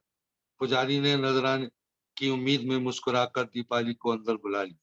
रेहान को अंदर आने का इशारा किया। दूसरे लम्हे वो दोनों दुर्गा भवानी की मूर्ति के सामने खड़े थे। रेहान ने चेहरे पर मसनूई अकीदत तारी कर ली। पुजारी ने दोनों की पेशानियों पर तिलक लगाकर उन्हें प्रसाद दिया और देवी के चरणों में पड़े गेंदे के 2 हार उनके गले में डाल दिए और झुका झुका टटोल टटोल कर लोबान सुलगाने में मसरूफ हो गए। लो भाई मुबारक हो, रेहान ने चिल्लाकर अंग्रेजी में कहा। दीपाली शर्म से लाल बबूका हो रही। रेहान ने जेब से निकालकर पुजारी को कुछ रुपए दिए और दीपाली का बाजू थाम कर उसे बाहर ले आया। अरे भाई, उसने संजीदगी से कहा, हर इंडियन फिल्म में देखा है कि हीरो और हीरोइन मंदिर में जा पहुंचे और पुजारी इसी तरीके से हार पहनाकर उनका ब्याह करा देता है। भाई कमाल हो गया। Rehan, will you please shut up, Deepali ने कहा और चंद कदम चलने के बाद एक शिकस्ता सुकून पर बैठकर फूट फूट कर रोने लगी। रेहान हैरत से उसे देखने लगा और जब इस हिंदू लड़की की जज्बाती कैफियत और मौके की नजाकत का उसे अंदाजा हुआ तो वो घबराकर उसके करीब दुतानू झुक गया और लजाजत से कहने लगा, अरे बेवकूफ, नहीं हुआ ब्याह। कौन गधा कहता है कि ब्याह हो गया? अजीब बेवकूफ लड़की हो। अरे तुम अभी तक मजहबी तहुम्मात के कायल हो। मंदिर और पुजारी, और कमाल है। वो सर खुजाने लगा। अरे अहमक लड़की, शादी सिर्फ कोर्ट में होती है। तुम और मैं मंदिर और मौलवी के कायल ही कहाँ? और और और कोई कोई तुक भी है भला? चलो उठो। अजीब बेवकूफ लड़की हो गई। वो उसका हाथ थाम कर पगडंडी पर ले आया। गांव पहुंचकर वो एक चाय खाने में गए और लकड़ी की बेंच पर बैठकर खाना खाया और चाय पी। दीपाली बिल्कुल चुप रही। रेहान उसे बार बार परेशानी से देखता था। फिर वो चाय खाने में जमा लोगों से बातें करने लगा। यकलक उसे ख्याल आया कि वो बेहद गैर मोहतात हो गया है। ये गांव खुलना शहर से ज्यादा फासले पर नहीं था और पुलिस के सिपाही भी ज्यादा दूर नहीं होंगे। चाय खत्म करके वो दोनों घाट पर आए और कश्ती में बैठकर घर रवाना हो गए। दीपाली कश्ती नदी के धारे पर आई तो रेहान ने आहिस्ता से कहा, मुझे अफसोस है, मैंने मजाक किया था। अगर तुमको बुरा लगा है तो मुझे माफ कर। वो एकदम फिर रोने लगी। Oh my God! रेहान ने बाजू फैलाकर आसमान की तरफ देखा। हद है! वो हंस पड़ी। अब वो रो रही थी और हंस रही थी। रेहान खामोश रहा। उसे एहसास हो चुका था कि उसकी और इस लड़की की जिंदगी इस नौका की मानिंद तूफान से बेपरवाह दरिया के पुरशोर धारे पर किसी नामालूम साहिल की तरफ बढ़ रही है। अब वो एक दूसरे के रहम करम पर जिंदा रहे। अब चांद बहुत देर में तुलू होता था। सुंदरबन पर गुप अंधेरा छाया हुआ था। उस रात जब झोपड़े में सब लोग सो गए तो दीपाली चुपके से उठी। ताक में रखे खाली दियों में से एक दिया निकालकर उसमें तेल डाला और बत्ती लगाई। फिर दिया और कागज का एक टुकड़ा लेकर बाहर चली गई और नदी के किनारे पर बैठकर उसने कागज की छोटी सी नाव बनाई। दिया जलाकर उस नाव में रखा और उसे पानी में बहा दिया और घाट पर घुटनों के बल बैठकर बेहद ध्यान और फिक्रमंदी से उसे देखने लगी। दिया दरिया के धारे पर दूर तक बहता चला गया और तारीकी में गायब हो गया। अचानक दीपाली को एहसास हुआ कि रेहान अपने कमरे से निकलकर बरामदे में खड़ा उसे नदी में चिराग बहाते देख रहा है। वो जल्दी से उठी और सीढ़ी पर चढ़कर भागती हुई अपने कमरे में चली। दूसरी सुबह वो चूल्हे के पास बिल्कुल नॉर्मल और बशाश नजर आने की कोशिश में मसरूफ थी। रेहान के करीब आकर बैठते हुए कहा, good morning. Good morning. Zainab Bibi और मौलवी साहब उससे बातें करने लगे। मौलवी साहब उससे लड़ाई की खबरें पूछ रहे थे। रेहान ने चाय खत्म करने के बाद अपने कमरे में जाकर रेडियो लगा लिया। दीपाली जैनब बीबी के साथ खाना पकाने में मशगूल हो गई। अचानक रेहान की घबराई हुई आवाज आई, दीपाली क्या हुआ? वो दौड़ी अ, वो डोई लिए हुए बरामदे में गई। हिटलर ने सोवियत यूनियन पर हमला कर दिया। लोग गीत जमा करने की मुद्दत खत्म हुई। दीपाली और रेहान घाट पर खड़े थे। पूर्व ज्वार के गांव में बनी हुई दिलकश हसीर चटाइयां, फरोख्त के लिए मंडी ले जाने वाली ले जाने वाले छतरियां लगाए कारीगरों का हुजूम साहिल पर जमा था। माहीगीर अपनी अपनी कश्तियां लेकर निकल रहे थे। मौलवी अबुल हाशिम हस्बे आदत खामोशी से सर झुकाए अपनी कश्ती के बादबान दुरुस्त करने में मुनहमिक थे। वो दीपाली को बागीर घाट तक पहुंचाने वाले थे। बहुत लंबा सफर था। वो रात अपने कमरे की खिड़की में चुपचाप खड़ा अंधेरी नदी पर से गुजरती कश्तियों को देख रहा था। दीपाली उसके ट्रंक पर रेडियो के पास बैठी थी। उसने रेहान से कहा, आपको अब हेडक्वार्टर से रास्ता कायम करना चाहिए। इस नई जंग की वजह से सिचुएशन बदलने वाली होगी ना? वो चौंक उठा। जंग? कैसी जंग? उसने झुंझलाकर पूछा। दीपाली ने ताज्जुब और उदासी से उस पर नजर डाली। आप हकीकत से इतनी आसानी से कट जाते हैं? हाँ, ऐसा पहले कभी नहीं हुआ शोक्ति, उसने आहिस्ता से जवाब दिया और इसी तरह खड़ा नदी को देखता रहा। अब मैं वापस जाना चाहती हूँ, दीपाली ने कहा। क्यों? उसने गुस्से से पूछा। अरे रेहान, मैं यहाँ तो हमेशा तो नहीं रह सकती। वो उसकी तरफ मुड़ा। हाँ, तुम ठीक कहती हो। तुम या मैं हमेशा तो यहाँ नहीं रह सकते, शायद कहीं भी नहीं रह सकते।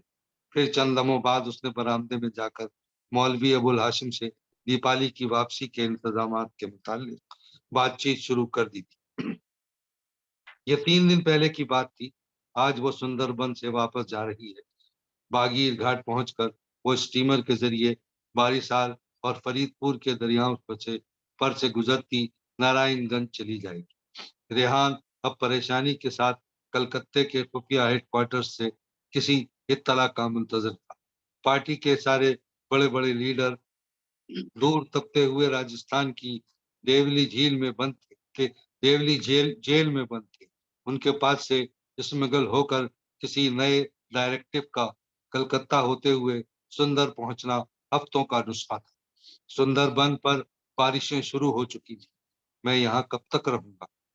ऐसा लगता है जैसे कलकत्ते के साथी मुझे भूल ही गए। उसने सुबह बड़ी मलूल आवाज में दीपाली से कहा था। और अब दीपाली छतरी के नीचे छुपी घाट पर खड़ी थी और कुछ फासले पर छतरियों का मेला सा लगा था। सब बार बार आसमान को देख रहे थे।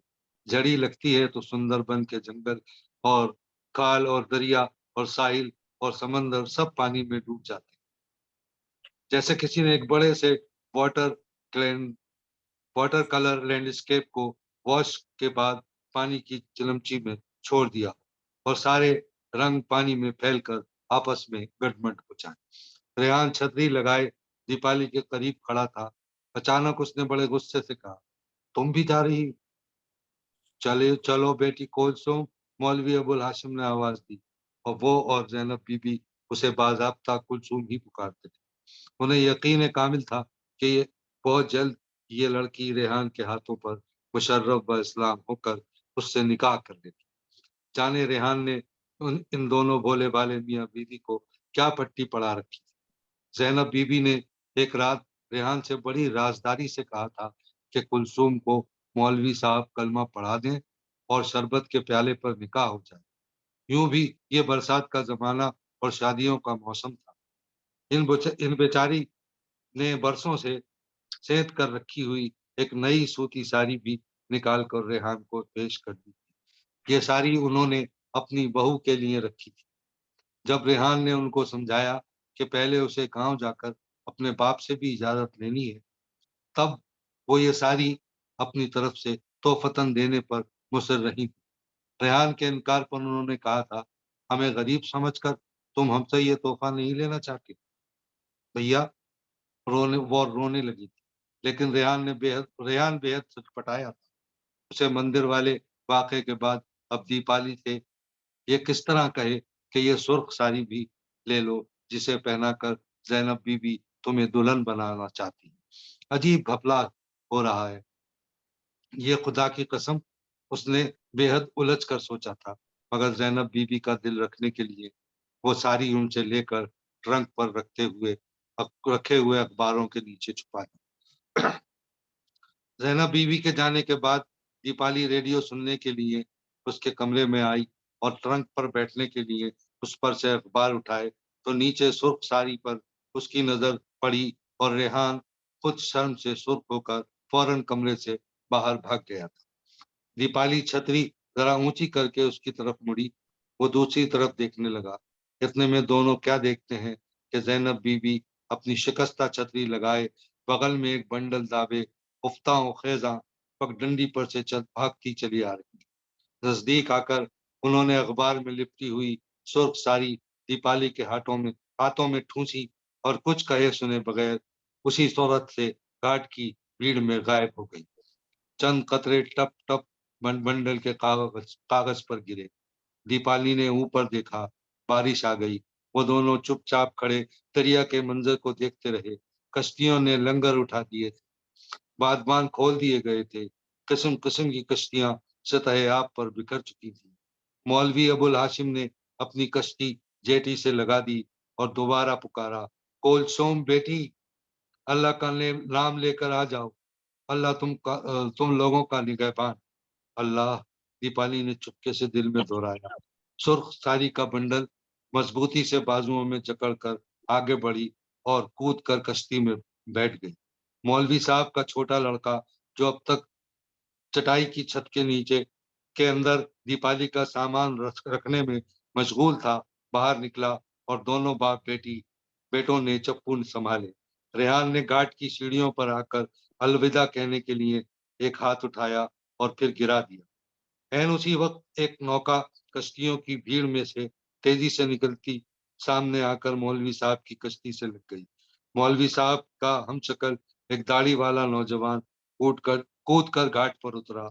उसने अपने बाप को और दीपाली को आदाब किया और रेहान के पास जा पहुंचा। रेहान भाई। रेहान जवाब जो अब तक सर झुकाए खड़ा था, चौंक पड़ा। तुम इस वक्त कैसे?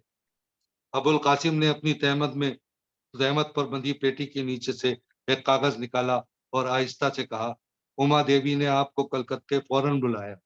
कल रात मेरे पास सत्येंद्र। दीपाली ने सिर्फ इतना ही सुना, उमा देवी ने आपको कलकत्ते बुलाया है। उमा देवी ने आपको फौरन, उमा देवी ने आपको, उमा देवी ने आपको फौरन, उमा देवी ने। कश्ती घाट से अलग होकर पानी में पहुंच चुकी थी। उमा देवी ने आपको फौरन बुलाया है, उमा देवी ने। शौकती, घाट पर से रेहान की आवाज आई, ठहरो, मैं तुम्हारे साथ चल रहा हूँ। मैं सीधी ढाके जाऊंगी, उसने यकलक जरा खुशकी से जवाब दिया। हाँ हाँ, लेकिन कुछ दूर तक। रेहान ताजा अंग्रेजी अखबारों का पुलंदा अबुल कासिम के हाथ से लेकर उसके साथ आहिस्ता आहिस्ता गुफ्तगू में मसरूफ हो गया। अब वो दीपाली के वजूद से बिल्कुल बेखबर हो चुका था। वो चंद मिनट तक इसी तरह कश्ती में बैठी रही।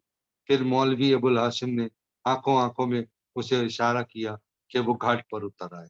बूढ़े मौलवी साहब दुनिया देख चुके थे। अर्जुमंद मंजिल। नवाब कमरुज्जमा चौधरी का कुतुब खाना अर्जुमंद मंजिल के बैरूनी तवील बरामदे के एक सिरे पर था।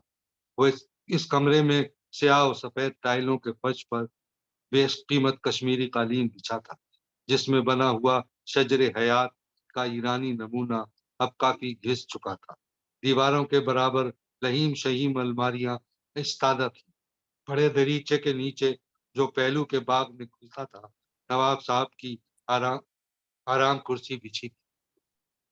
बड़े दरीचे के नीचे जो पहलू के बाग में खुलता था और चांदी की नक्शीन पत्थर पर चढ़ी नीची चौकी पर पेचवान धरा था।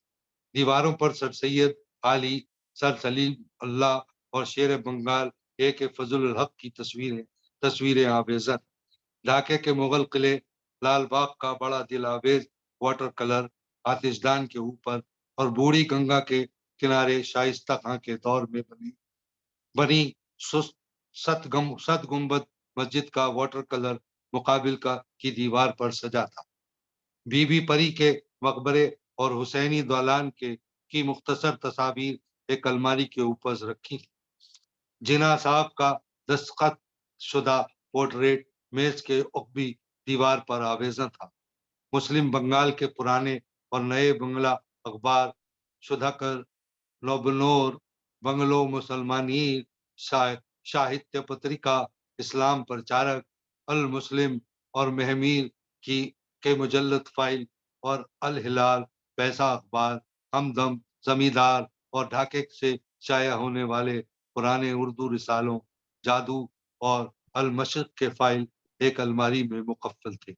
दूसरी अलमारियों में बंगला, फारसी और उर्दू की किताबों और कदीम नुस्खों का एक अच्छा खासा जखीरा मौजूद था। अंग्रेजी किताबों की तादाद मुकाबिलतन कम थी। जुलाई 41 ईस्वी के एक इतवार की सुबह नवाब कमरुज्जमा चौधरी अपनी आराम कुर्सी पर नीम दराज पेचवान के नए मुंह से लगाए सूबाई मुस्लिम लीग के महाना जलसे के लिए, जो तीसरे पहर को अर्जुमन मंजिल के बड़े हॉल में मुनक्किद होने वाला था, अपनी तकरीर लिखने का इरादा कर रहे। ताज़ा अखबारात का अंबार उनके नजदीक अखरोट की कश्मीरी मेज पर मौजूद था।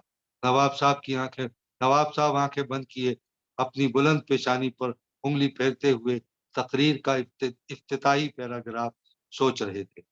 चंद मिनट बाद उन्होंने फाउंटेन पेन उठाकर बंगला में तकरीर लिखनी शुरू कर दी। नवाब कमरुज्जमा चौधरी बड़ी बड़ी आंखों वाले और मली 50 साल सका और वजहदार अरिस्टोक्रेट थे।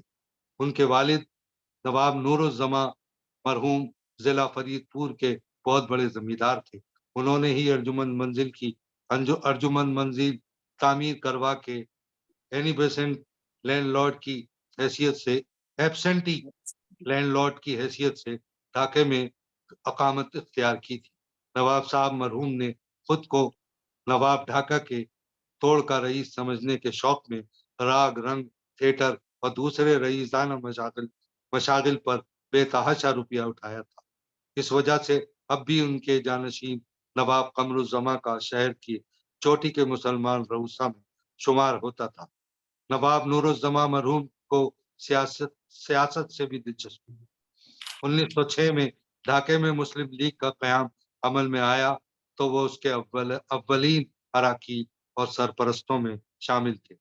ढाके के अक्सर मुसलमान रईसों की मानिंद नवाब साहब मरहूम के यहाँ भी उर्दू का चर्चा था और बच्चों को घर पर बंगला के साथ साथ उर्दू पढ़ाई जाती थी।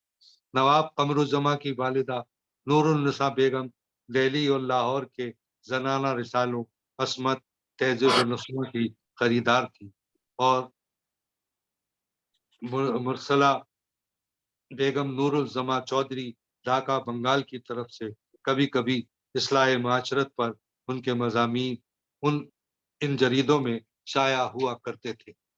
उनकी बहू यानी बेगम कमरुज़्ज़मा कुश्तिया जिले के खालिस बंगाली स्पीकिंग जमींदार की बेटी थी। उन्हें उर्दू बिल्कुल नहीं आती थी, मगर जहां आरा और उसके भाई और बहनों को घर पर उर्दू पढ़ाई गई थी।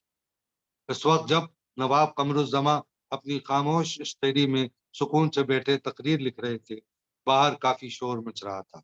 कोठी के वस्ती हाल में लीग के जलसे के लिए एक कतार में कुर्सियां बिछाई जा रही थी। पूर्वी माली राम सरन स्टेज की मेज पर रखे गुलदान में फूल सजा रहा था। बाकी दूसरे मुलाजमीन कमरे की सफाई में लगे थे, लेकिन अंदर जनान खाने में जिस कदर चहल पहल और रौनक थी, उसकी वजह यह थी कि 3 दिन बाद नवाब कमरुज़्ज़मा चौधरी के फर्जंद और जानशीन नवाबजादा नय्यरुज़्ज़मा की बारात चढ़ने वाली थी। शादी के जोड़े सिल रहे थे, जौहरी फेरे लगा रहे थे, गीत गाए जा रहे थे। फरीदपुर से रिश्तेदार आने शुरू हो गए थे। बारात दीनाजपुर जाएगी। तकरीर लिखते लिखते नवाब साहब ने उठकर रिसालों की अलमारी में से अल मशरिक का फाइल निकाला। यह महाना रिसाला तकसीम बंगाल के बाद जब लॉर्ड कर्जन ने आसाम और मशरकी बंगाल को मिलाकर मुस्लिम अक्सरियत का एक सूबा बना दिया था। मुस्लिम बंगाल की एक मशहूर हस्ती हकीम हबीबुर रहमान ने 1906 में निकाला ताकि उर्दू के जरिए बकिया मुसलमाना ने हिंद से ज़हनी और सियासी राब्ता कायम किया जा सके। यह पाकिस्तान की अव्वलीन दागबेद थी। नवाब कमरुज़्ज़मा ने अपनी तकरीर में इस रिसाले के पहले शुमारे के एडिटोरियल से एक इक़्तिबास नकल किया। 16 अगस्त 1906। अगर गौर से देखें तो कैसी सही तारीख है कि इस दिन हमको जिंदगी और मौत और मर्ज और सेहत का पूरा पूरा एहसास हुआ और हम ख्वाब और नीम ख्वाबी से घबरा कर चौंक पड़े। मुसलमानों के लिए अब कोई चाराकार नहीं कि वो बहैसियत ब्रिटिश इंडिया के एक मुस्तकिल ऑर्गेनाइजेशन कायम करे। बंगाली अखबारों की तर्ज तहरीर और दुरुस्त दुरुस्त लहजे से अब हमारा कलेजा मुंह को आ गया है और हम कुछ नहीं जानते कि आखिर हमारी हालत क्या होगी। हम अपने लीडरों के मुतालिक कौन सी फप्ती है जो रोजाना नहीं सुनते। हमारे लीडर क्यों बुरे हैं? इसलिए कि वो बहुत सा जाती नुकसान बर्दाश्त करके सिर्फ इसलिए पार्टीशन के मुअय्यद हैं कि ये मुसलमानों के लिए मुफीद। इसलिए उन्होंने बावजूद मुल्की हमदर्द होने के नाम निहाद स्वदेशी तहरीक में जो पार्टीशन के इस्तदाद के लिए एक आला है, शराकत गवारा न की और इससे अपनी कौम घाटे में रहती। इक़्तिबास का बंगाली तर्जुमा करने के बाद उन्होंने फाइल बंद किया और 1906 से लेकर अब तक की सियासी जद्दोजहद का मुख्तसर तस्करा कलम बंद करने के बाद मेज पर बिखरे हुए अखबारों में मुस्लिम लीग के हफ्तावार अखबार डॉन का ताज़ा शुमारा तलाश करने लगे। इस शुमारे में मुजव्वदा पाकिस्तान का तफसीली नक्शा शाया हुआ था और नवाब साहब इस नक्शे के हवाले से बंगाल और आसाम के मुताल्लिक़ चंद अहम नुकात अपनी तकरीर में शामिल करना चाहते थे। जब वो पर्चा नहीं मिला जो कल शाम की डाक में दिल्ली से आया था, तो उन्होंने जरा बेदिमाग होकर घंटी बजाई। एक मुलाजिम को तोपखाने के दरवाजे का ऊदा मखमली पर्दा सरका कर अंदर दाखिल हुआ। ताज़ा डॉन अखबार, नवाब साहब ने कहा। नैयर मियाँ से पूछो, وہ تو نہیں اٹھا لے گئے، اور ان سے کہنا ہمیں پاکستان کا نقشہ چاہیے۔ حضور، پاکستان کا نقشہ تو نیئر میاں نے اس میں سے کاٹ کر باہر برآمدے میں دیوار پر لگا دیا ہے، فرمائیے تو اکھیڑ لاؤں، مگر دیوار خراب ہو جائے گی۔ اوہ اچھا ٹھیک ہے، رہنے دو، جاؤ۔ ملازم باہر چلا گیا۔ نواب صاحب پھر لکھنے میں مصروف ہو گئے، اور اس وقت عبد القادر کوچوان کی کھڑکھڑاتی ہوئی گھوڑا گاڑی ارجمند منزل کی برساتی میں داخل ہوئی۔ دیپالی سرکار گاڑی کے دروازے کی چٹکنی کھول کر نیچے اتری، عبد القادر کو کرایہ ادا کیا۔ عبد القادر حسب معمول سر جھکائے گھوڑے کو ہانکتا آگے بڑھ گیا۔ سر جھکائے دیپالی برآمدے کی سیڑھیاں چڑھی، سر جھکائے دیپالی نے برآمدے کی سیڑھیاں چڑھی، لیکن اندر جاتے ہوئے اس کی نظر صدر دروازے کے برابر والی دیوار پر پڑ گئی، جہاں پام کے گملے کے اوپر نیّر الزماں نے مجوزہ پاکستان کا نقشہ ڈرائنگ پنوں کے ذریعے لگا دی۔ دیپالی ٹھٹک گئی اور آنکھیں پھیلا کر اسے دیکھنے لگی۔ پنجاب، آسام، بنگال، کشمیر، سرحد و سندھ، بلوچستان، وہ تیوری پر بڑھ ڈال کر بڑے غور سے اس نقشے کو دیکھ رہی تھی۔ اس وقت تک ملازم ہال میں کرسیاں لگا کر جا چکے تھے اور طویل برآمدہ خاموش پڑا تھا۔ اتنے میں ایک گمبھیر نرم آواز نے اسے چونکا دیا۔ دیپالی بیٹی، دھیان سے کیا دیکھ رہی؟ اس نے مڑ کر دیکھا، نواب قمر الزماں اپنے کتب خانے کے دروازے پر کھڑے شفقت سے مسکرا رہے تھے۔ اسے جہاں کے بابا بہت اچھے لگتے تھے، اس قدر مہذب اور نفیس اور خوش اخلاق۔ وہ ان سے باتیں کرنے کا بہت کم اتفاق ہوتا تھا، لیکن وہ خود اپنے باپ کی اتنی منہ چڑی اور لاڈلی تھی، اس لیے نواب صاحب سے بھی بے تکلفی سے بات کر لیتی تھی اور ان سے ذرا خائف نہ تھی۔ اب اس نے آنکھیں پھیلا کر انہیں دیکھا اور پوچھا، یہ کیا ہے کاکا؟ بیٹی، تم کو تو جاننا چاہیے، ایک روز بہت جلد انشاءاللہ جب پاکستان بن جائے گا تو تم پاکستانی ہوگی۔ میں کاکا؟ اس نے اسٹڈی کے دروازے کی طرف جاتے ہوئے دریافت کیا۔ نواب صاحب نرمی سے ہنسے۔ اپنی ساری اولاد میں جہاں آرا ان کو سب سے زیادہ پیاری تھی، اس وجہ سے جہاں آرا کی سہیلیوں کا وہ بڑا خیال کرتے تھے۔ علاوہ ازیں یہ دیپالی ان کے پرانے دوست کی لڑکی تھی۔ اتنی دیر میں کیوں آئی؟ تمہارا صبح سے انتظار کیا جا رہا ہے، انہوں نے کہا۔ اب جاؤ جلدی اندر، جہاں آرا تمہارے لیے بہت سا کام لیے بیٹھی۔ ابھی جاتی ہوں کاکا، مگر پہلے آپ سے کچھ پوچھنا چاہوں گی، دیپالی نے سنجیدگی سے کہا۔ ہاں ہاں پوچھو بیٹی، آؤ۔ نواب صاحب نے پردہ ہاتھ سے ایک طرف کو اٹھا دیا۔ دیپالی اسٹڈی میں داخل ہوئی۔ نواب صاحب جا کر اپنی آرام کرسی پر بیٹھ گئے۔ دیپالی قریب ایک صوفے پر ٹک گئی۔ تمہارے باپ کیسے ہیں؟ اچھی طرح ہیں۔ اچھا ذرا میں یہ کاغذ پتر سمیٹ لوں، پھر تم سے بات کرتا ہوں، نواب صاحب نے اینک کیس میں رکھ کر کاغذات ٹھیک کرتے ہوئے کہا۔ ڈاکٹر سرکار اسکول میں نواب قمر الزماں کے ہم جماعت تھے۔ ڈاکٹری پاس کرنے کے بعد کچھ عرصے وہ ارجمند منزل کے فیملی ڈاکٹر رہے۔ مارے دوستی کے فیس نہیں لیتے تھے، اس لیے نواب صاحب نے فیس کے بجائے تحفے تحائف ان کے گھر بھجوانے شروع کیے۔ ڈاکٹر سرکار نے ارجمند منزل ہی آنا چھوڑ دیا۔ نواب صاحب کو ان کی مالی حالت کا خوب اندازہ تھا۔ درگا پوجا اور عید کے موقع پر جہاں آرا نے دیپالی کو ساریاں تحفے میں دی تو ان کو دیکھ کر ڈاکٹر سرکار کا منہ اتر گیا۔ انہوں نے دیپالی سے کہا، جب تم اس کو کچھ دے نہیں سکتی تو اس سے لیتی کیوں ہو؟ لہٰذا یہ سلسلہ بھی منقطع ہو گیا۔ بھائی ہم کیا کریں؟ نواب قمر الزماں نے اخباروں کا پلندہ ایک تپائی پر سرکاتے ہوئے کہا۔ ہمارے یہاں تم جانتی ہو ہم بیماری کا سلسلہ کتنا رہتا ہے۔ جہاں آرا کی ماں اختلاج قلب کی مریضاں ہیں، آئے دن ڈاکٹر کی حاجت، مگر تمہارے باپ ایسی الٹی کھوپڑی کے آدمی ہیں، مجبوراً ہم نے ڈاکٹر گھوش کو لگا لیا۔ بتاؤ بھلا اگر ڈاکٹر اور وکیل دوستوں سے فیس لینا چھوڑ دے تو کیا کرے؟ آپ ان کو سمجھائیے، دیپالی نے کہا۔ خپتی ہیں، ان کو کون سمجھا سکتا ہے؟ تم بتاؤ بیٹی، ایسی پریشان سی کیوں نظر آ رہی؟ اور تمہارا شانتی نکیتن کیسا چل رہا ہے؟ ٹھیک ہے کاکا؟ بنوئے بابو ایک روز ملے تھے، بتلا رہے تھے کہ تم چھٹیوں میں گھر آنے کے بجائے لوگ گیت جمع کرنے سنتھال پرگنہ چلی گئی۔ جی ہاں کاکا، دیپالی نے بڑی بے چینی سے مجرموں کی طرح صوفے پر پہلو بدلا۔ بیچارے بہت سخت پریشان تھے کہ برسات کا زمانہ ہے، جانے کہاں ماری ماری پھر رہی ہوگی، کہیں بیمار نہ پڑ جائے۔ دیپالی اپنے آپ سے نظریں چرا کر دریچے سے باہر دیکھنے لگی۔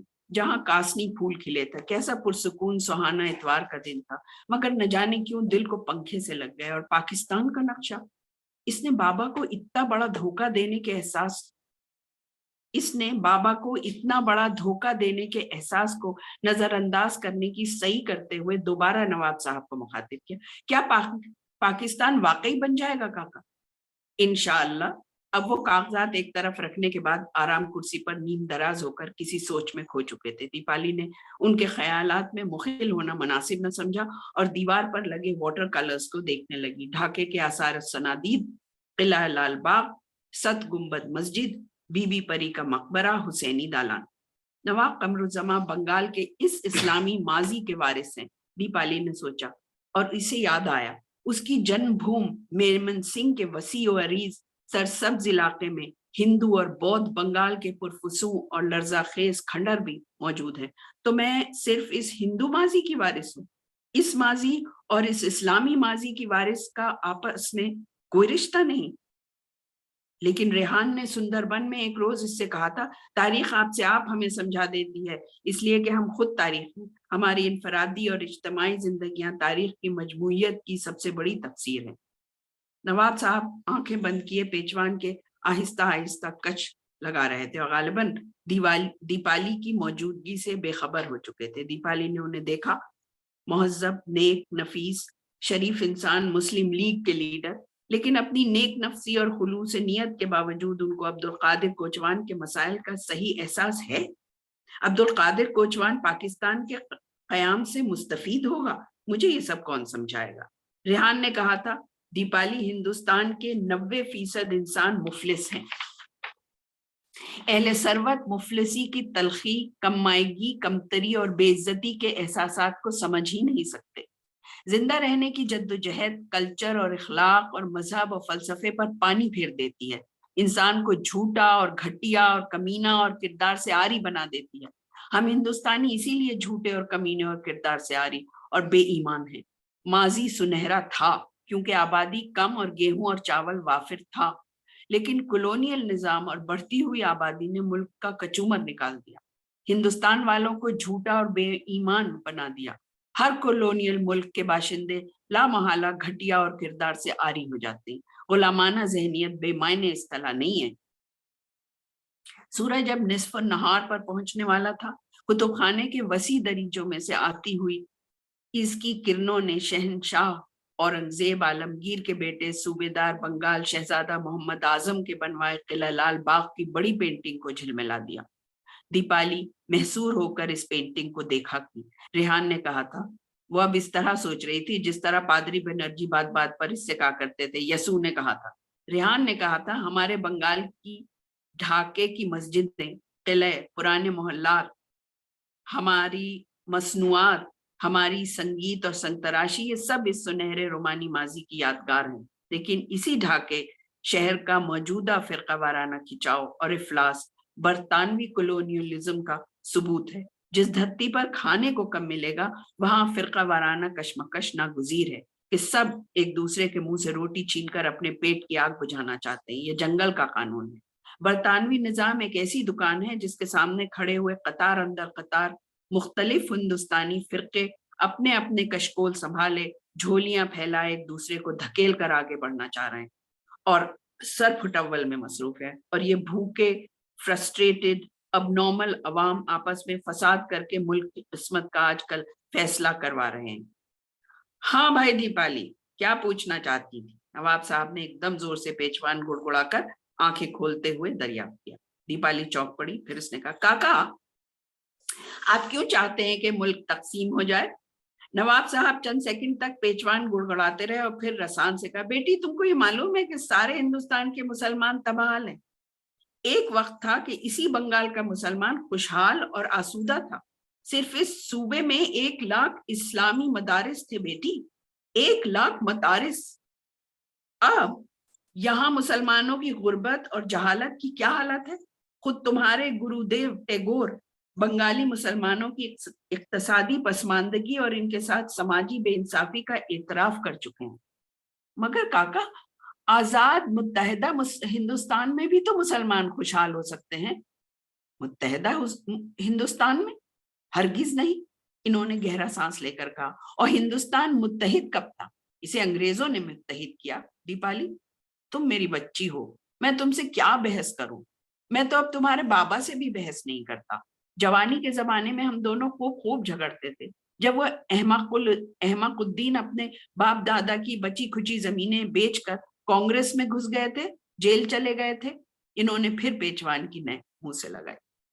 काका, मैं बच्ची नहीं हूं, दीपाली ने उलझ कर कहा। मैं आपसे ये बातें डिस्कस करना चाहती हूँ। नवाब साहब ने जरा उदासी से मुस्कुराकर उसे गौर से देखा और कहने लगे, मैं भूल गया था तुम इस सरफिरे बेचारे दिनेश बाबू की भतीजी हो, तुम भी सरफिरी होगी। मगर आज एक नसीहत करता हूँ, कौमी जद्दोजहद के चक्कर में तुम किसी आफत में ना फंस जाना। तुम्हारे बाप पहले ही एक बहुत बड़ी कुर्बानी दे चुके हैं। कुर्बानी? दीपाली ने हंसकर कहा, त्याग और कुर्बानी तो इस देश की पुरानी रिवायत है काका। गौतम बुद्ध से लेकर महात्मा गांधी और जवाहरलाल नेहरू तक सब कुर्बानियां देते आए हैं। त्याग और कुर्बानी, त्याग और कुर्बानी। नवाब साहब जरा मुस्कुराकर चुप हो रहे। नहीं काका, दीपाली ने बड़े दुख से कहा, मुल्क को तकसीम न होने दीजिए। बेटी, नवाब साहब ने धीमे लहजे में जवाब दिया, मेरा और तुम्हारा नुक्ता नजर अब बिल्कुल जुदगाना है। मैं तुमसे क्या कहूँ?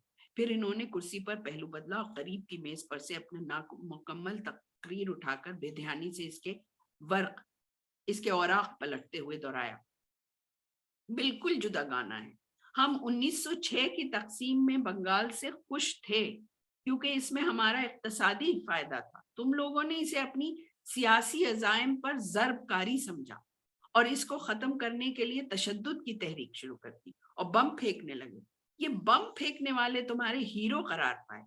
बेटी, माफ करना, तुमने ही ये जिक्र छेड़ा है और तुम कहती हो कि अब तुम बड़ी हो गई हो और समझदार हो, इसलिए मैं तुमसे कह रहा हूं, इसी ढाके में तकसीम के खिलाफ एहतजाज करने के लिए अंग्रेजों पर बम फेंकने वालों के 500 खुफिया गिरोह थे। 500 काका? दीपाली ने आंखें फैलाकर दोहराया और सोचा, मैं उस बम फेंकने वाले खुफिया गिरोह की रिवायत की पैरू हूं और नवाब कमरुज्जमा चौधरी मुखालिफ कैंप में हैं। ऐसा क्यों हुआ? बंगाल की मुस्लिम अक्सरियत का यकीनन इस तकसीम से फायदा था। तुमने तो बेटी गांव में हिंदू महाजन और हिंदू जमींदार के पंजे में फंसे मुसलमान किसान की हालत नहीं देखी? आप भी तो जमींदार हैं काका। ठीक है, नवाब साहब ने जरा झुंझलाकर पेचवान की नय अलग की और घंटी बजाई। चंद सेकंड में मुलाजिम एक ताबे फरमान जिन की तरह नमूदार हुआ। नवाब साहब ने अबरू से पेचवान की तरफ इशारा किया। मुलाजिम हुक्का ताजा करने के लिए बाहर ले गया। नवाब साहब दीपाली की तरफ मुतवज्जह हुए, क्या तुम्हारी कांग्रेस में जमींदार और सरमायादार शामिल नहीं? मैं कांग्रेसी नहीं हूं काका।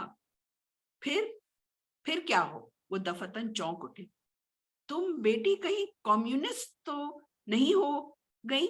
बंगाल में आजकल ये नई वबा फैल रही है। उन्होंने बड़ी आजुर्दगी और तरद्दुद से इस पर नजर डाली। जी नहीं, मैं कम्युनिस्ट नहीं हूं काका। नवाब साहब को इस इनकार का कतई यकीन न है। वो ताज्जुब के साथ सर हिलाया किए। दीपाली ने जरा बेखौफी से कहा, काका, मैं तो महज देश की खिदमत करना चाहती हूँ, हुसूल आजादी की खातिर। जरूर खिदमत करो बेटी, आजादी हासिल करो, मगर ये आजादी मुसलमानों के लिए नहीं होगी। इतनी तलखी इनके ख्यालात में है। दीपाली ने लरज कर सोचा, तो हम लोग, रेहान और सारे साथी, महज एक मसनूई गैर हकीकी ख्याली दुनिया आबाद कर रहे हैं। जिन ताजा हुक्का लेकर अंदर आया, चिलम पेचवान पर रखी और चंद कदम पीछे हटकर दरवाजे से बाहर निकल गया कि नवाब साहब की तरफ पीट करके ना जा सकता था। दीपाली ने नवाब साहब से दरियाफ्त किया, काका, ये क्यों कहा जाता है कि मुस्लिम लीग सिर्फ नवाबों और राजाओं की जमात है, जैसे राजा महमूदाबाद, नवाबजादा लियाकत अली खान और जैसे नवाब कमरुज्जमा चौधरी? वो खिलखिलाकर हंसने लगी। नवाब साहब ने तिपाही से टिकी हुई चांदी की मोट वाली छड़ी उठाकर इसे गोया पीटने का इरादा जाहिर किया और पेचवान का एक कश लगाकर बोले, बिनोई चंद्र ने अपने लाड प्यार में तुझे बिल्कुल बर्बाद कर दिया। नहीं, बताइए काका, मचल कर बोली। नवाब साहब तेवरी पर बल डालकर इसे देखते रहे। फिर इन्होंने आहिस्ता आहिस्ता कहा, दीपाली बेटी, तुम्हारे ठाकुर दादा भी जमींदार थे और उनकी और मेरे वालिद मरहूम की आपस में खासी दोस्ती थी। दोनों के यहाँ नाच गाने और नाटक की महफिलें जमती थी और ऐश होते थे اور یہ دونوں بزرگ میرے ابا مرحوم اور تمہارے ٹھاکر دادا انگریزوں کے وفادار تھے۔ پھر وہ جیسے یکلخت پرانی باتیں سوچنے لگے۔ چند لہجوں بعد انہوں نے کہا، اسکول میں بنوئے چندر اور میں ہم جماعت تھے۔ بنوئے شاید 5-6 سال مجھ سے چھوٹا ہے، مگر مسلمان رئیس زادہ ہونے کے کارن میری انگریزی تعلیم خاصی بے پرواہی اور دیر میں شروع کروائی گئی۔ خیر، وہ آنکھیں بند کر کے ابروؤں پر دانے ہاتھ کی انگلی اور انگوٹھا پھیرنے لگے اور پھر کہا، ہمارا ایک اور کلاس فیلو بھی تھا، وہ سید مرتضی حسین، جو اب بڑا کٹر نیشنلسٹ مسلمان ہے اور تمہارے وشو بھارتی میں پڑھاتا ہے۔ خیر، پھر تمہارے باپ اور چچا اپنی قومی تحریک میں شامل ہو گئے۔ وہ جس سیاست میں شامل ہوئے وہ میرے نزدیک مسلمانوں کی مخالف سیاست ہے۔ کیا تم سمجھتی ہو مجھے بیچارے دنیش کی شہادت کا صدمہ نہیں ہوا؟ اب بھی جب اس کی آنکھیں اور صورت اور باتیں یاد آتی ہیں دل کٹ کر رہ جاتا ہے۔ مگر بیٹی، مجھے افسوس یہی ہے کہ وہ گمراہ تھا اور اپنی جان اس نے بیکار ضائع کی۔ یہ تشدد پسندی اور بم پھینکنا اور گولی مار دینا، اس طریقے سے کیا برطانیہ کی طاقت کا مقابلہ کیا جا سکتا ہے؟ مگر اب بہرحال اس تحریک کا زور کم پڑ چکا ہے۔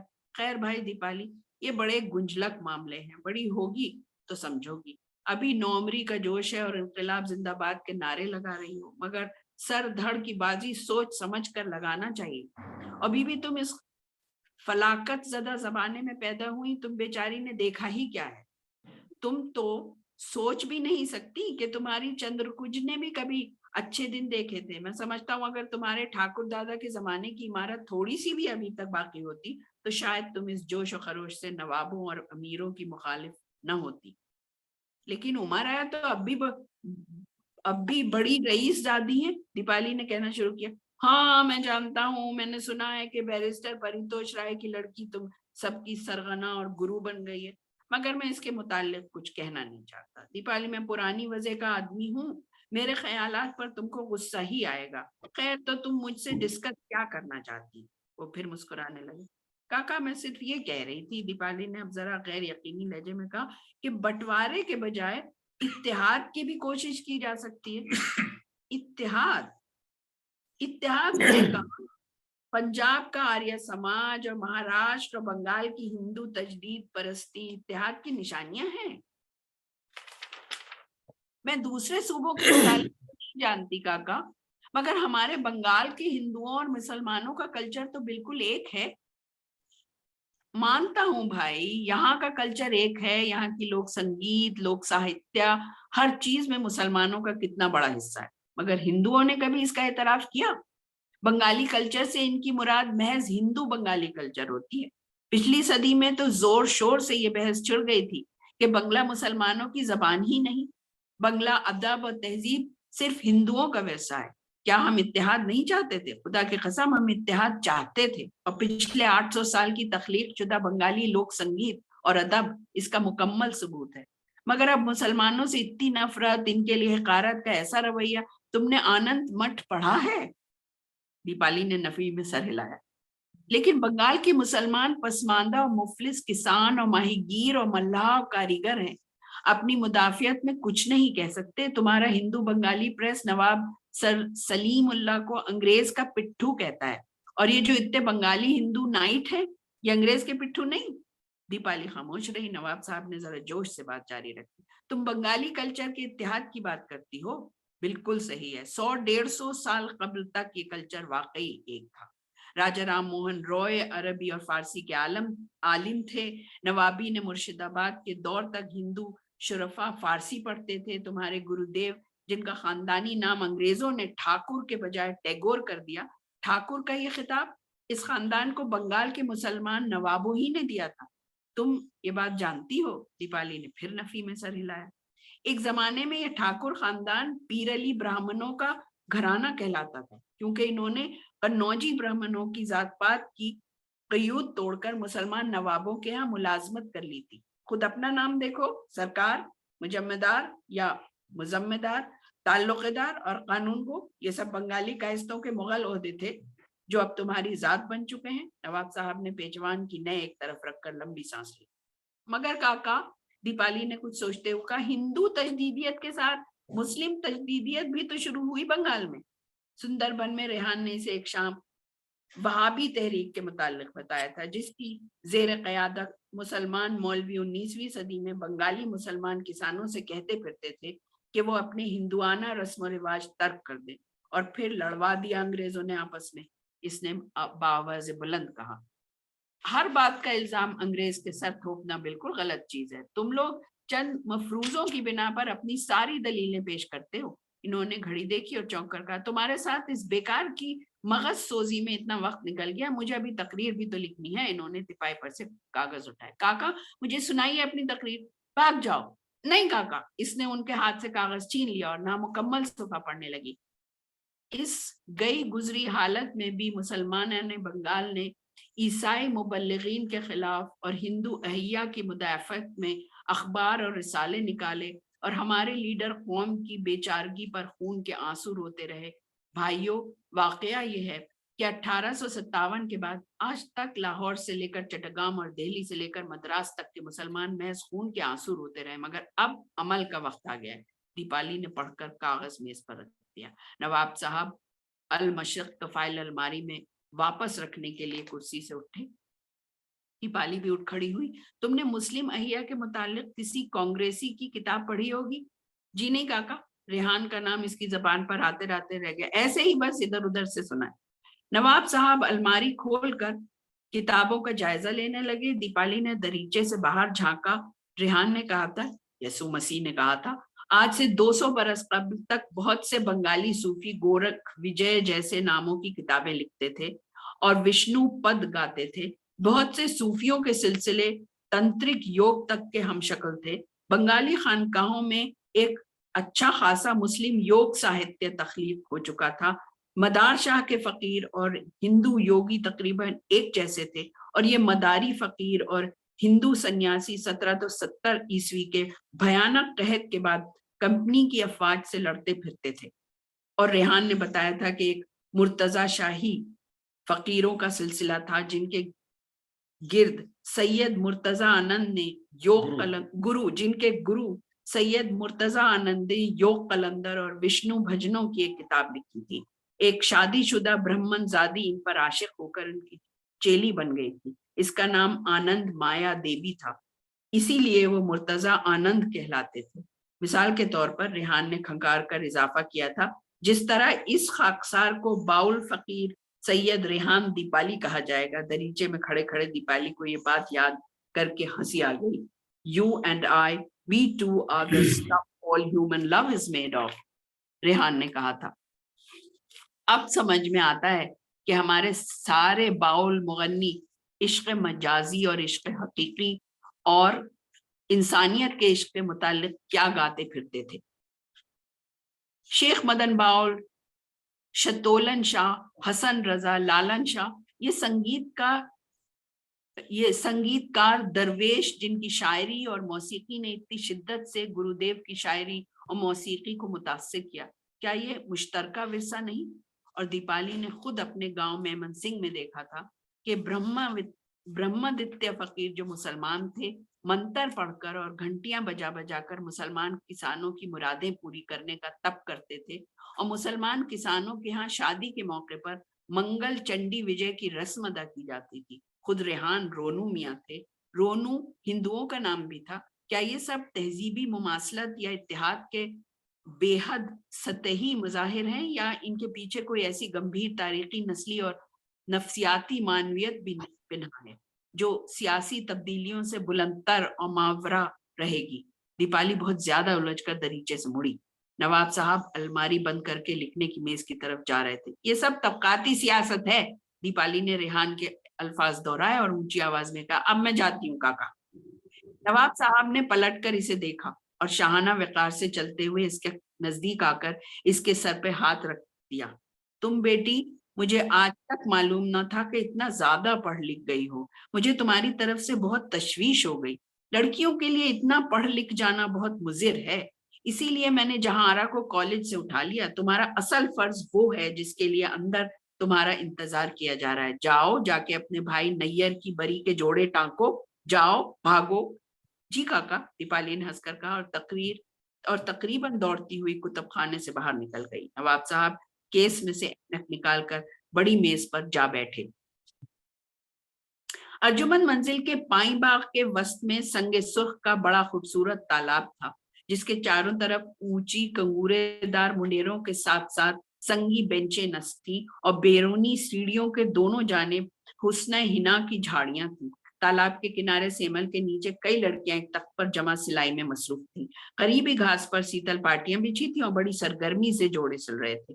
तालाब की दूसरी जानिब गुलाब खास के घने साए में एक शिकस्ता सा शाही तख्त बिछा था, जिस पर अंजुमारा अतलसी दुलाई फैलाए इस पर गोटे का चौमुखा जाल बनाने में मसरूफ थी। ये शाही तख्त इस जमाने की यादगार था जब नवाब नूरुज़्ज़मा मरहूम के यहाँ अर्जुमन मंजिल के बाग में यात्रा वालों की मंडलियां आकर डेरे डालती थी।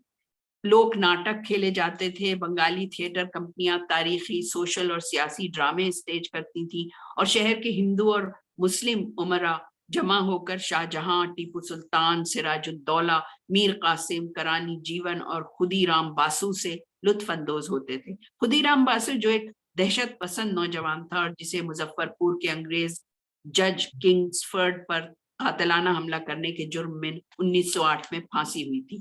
हजारों हिंदू घरों में इसकी राख तबर्रुक की तरह तकसीम की गई और लोग इसके तावीज बनाकर पहनने लगे। इसके मुताल्लिक मकबूल ड्रामा भी अर्जुमन मंजिल में खेला जा चुका था। यहाँ गिरीश चंद्र और टैगोर का चर्चा रहता था और बंगला संगीत नाटकों की मौसीकी गूंजती थी।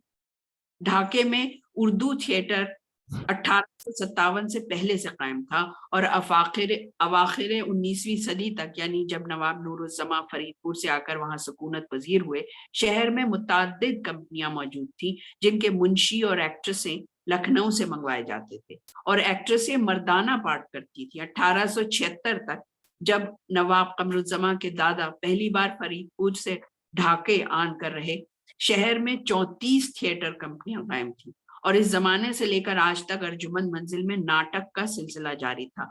बंगाली जमींदारों को थिएटर का अजहद शौक था। अपने घरों में स्टेज किए जाने वाले ड्रामों में अक्सर वो खुद भी एक्टिंग करते थे। जलसा घर जमींदारों के मकान का लाजमी हिस्सा था। अर्जुमन मंजिल के जलसा घर में अब सियासी मीटिंगें भी होती थी, मगर इसकी स्टेज और दीगर साजो सामान जूका तो मौजूद था। नवाब नूरुज़्ज़मा के छोटे भाई नवाबजादा फखरुज़्ज़मा मरहूम ने खुद एक थिएटर कंपनी खोली थी। खवास आम सभी स्टेज के रसिया थे। कलकत्ता में मुद्दतों से रिवॉल्विंग स्टेज मौजूद थी और तुर्की हूर नाटक में पहली बार बैकग्राउंड में फिल्म के मनाजिर से काम लिया गया था। कलकत्ता, ढाका और दूसरे शहरों के हर मोहल्ले की अपनी नाटक मंडली थी। देहात में यात्रा वाले गांव-गांव घूमते थे। इसी दौर के सीनरियों के पर्दों, ऊंची चीनी के गमलों, फर्नीचर, शाही मलबूसात, नकली ताज, दाढ़ी मूछों, काठ की तलवारों, दीगर लवाजमात का अंबार अर्जुमन मंजिल के शागिर्द पेशे के एक गोदाम में मुकफ्फल था। और जब कभी कॉलेज में ड्रामा होता तो दीपाली और रोजी फौरन अर्जुमन मंजिल का रुख करती। नवाबजादा नैयरुज़्ज़मा गोदाम खुलवाते और वो अपने मतलब की चीजें निकाल कर ले जाती। नवाबजादा फखरुज़्ज़मा मरहूम ने राजा भोज के उन्वान से खुद एक संगीत नाटक बंगला में तसनीफ किया था। इसके लिए नन्हे नन्हे आईनों और रंग बिरंगे नक्शो निगार से मुज़य्यन विक्रमादित्य का रिवायती सिंहासन बनवाया गया, जिसमें सारी में लिपटी 4 मूर्तियां चारों पायों की जगह तख्त सर पर उठाए खड़ी थीं। बहुत शुक्रिया नाहिद साहिबा, माशाल्लाह बहुत उम्दा पेशकश। नाजरीन, आप हम सब ड्रामा ग्रुप गालिब इंस्टीट्यूट के तहत महफिल किस्सा खानी की तीसरी किस्त, जो कि बेस्ड है कुर्रतुल ऐन हैदर के नॉवेल आखिरी शब के हम सफर समाप्त फरमा रहे थे। यकीनन मुझे यकीन है कि आप इससे महसूस हुए होंगे।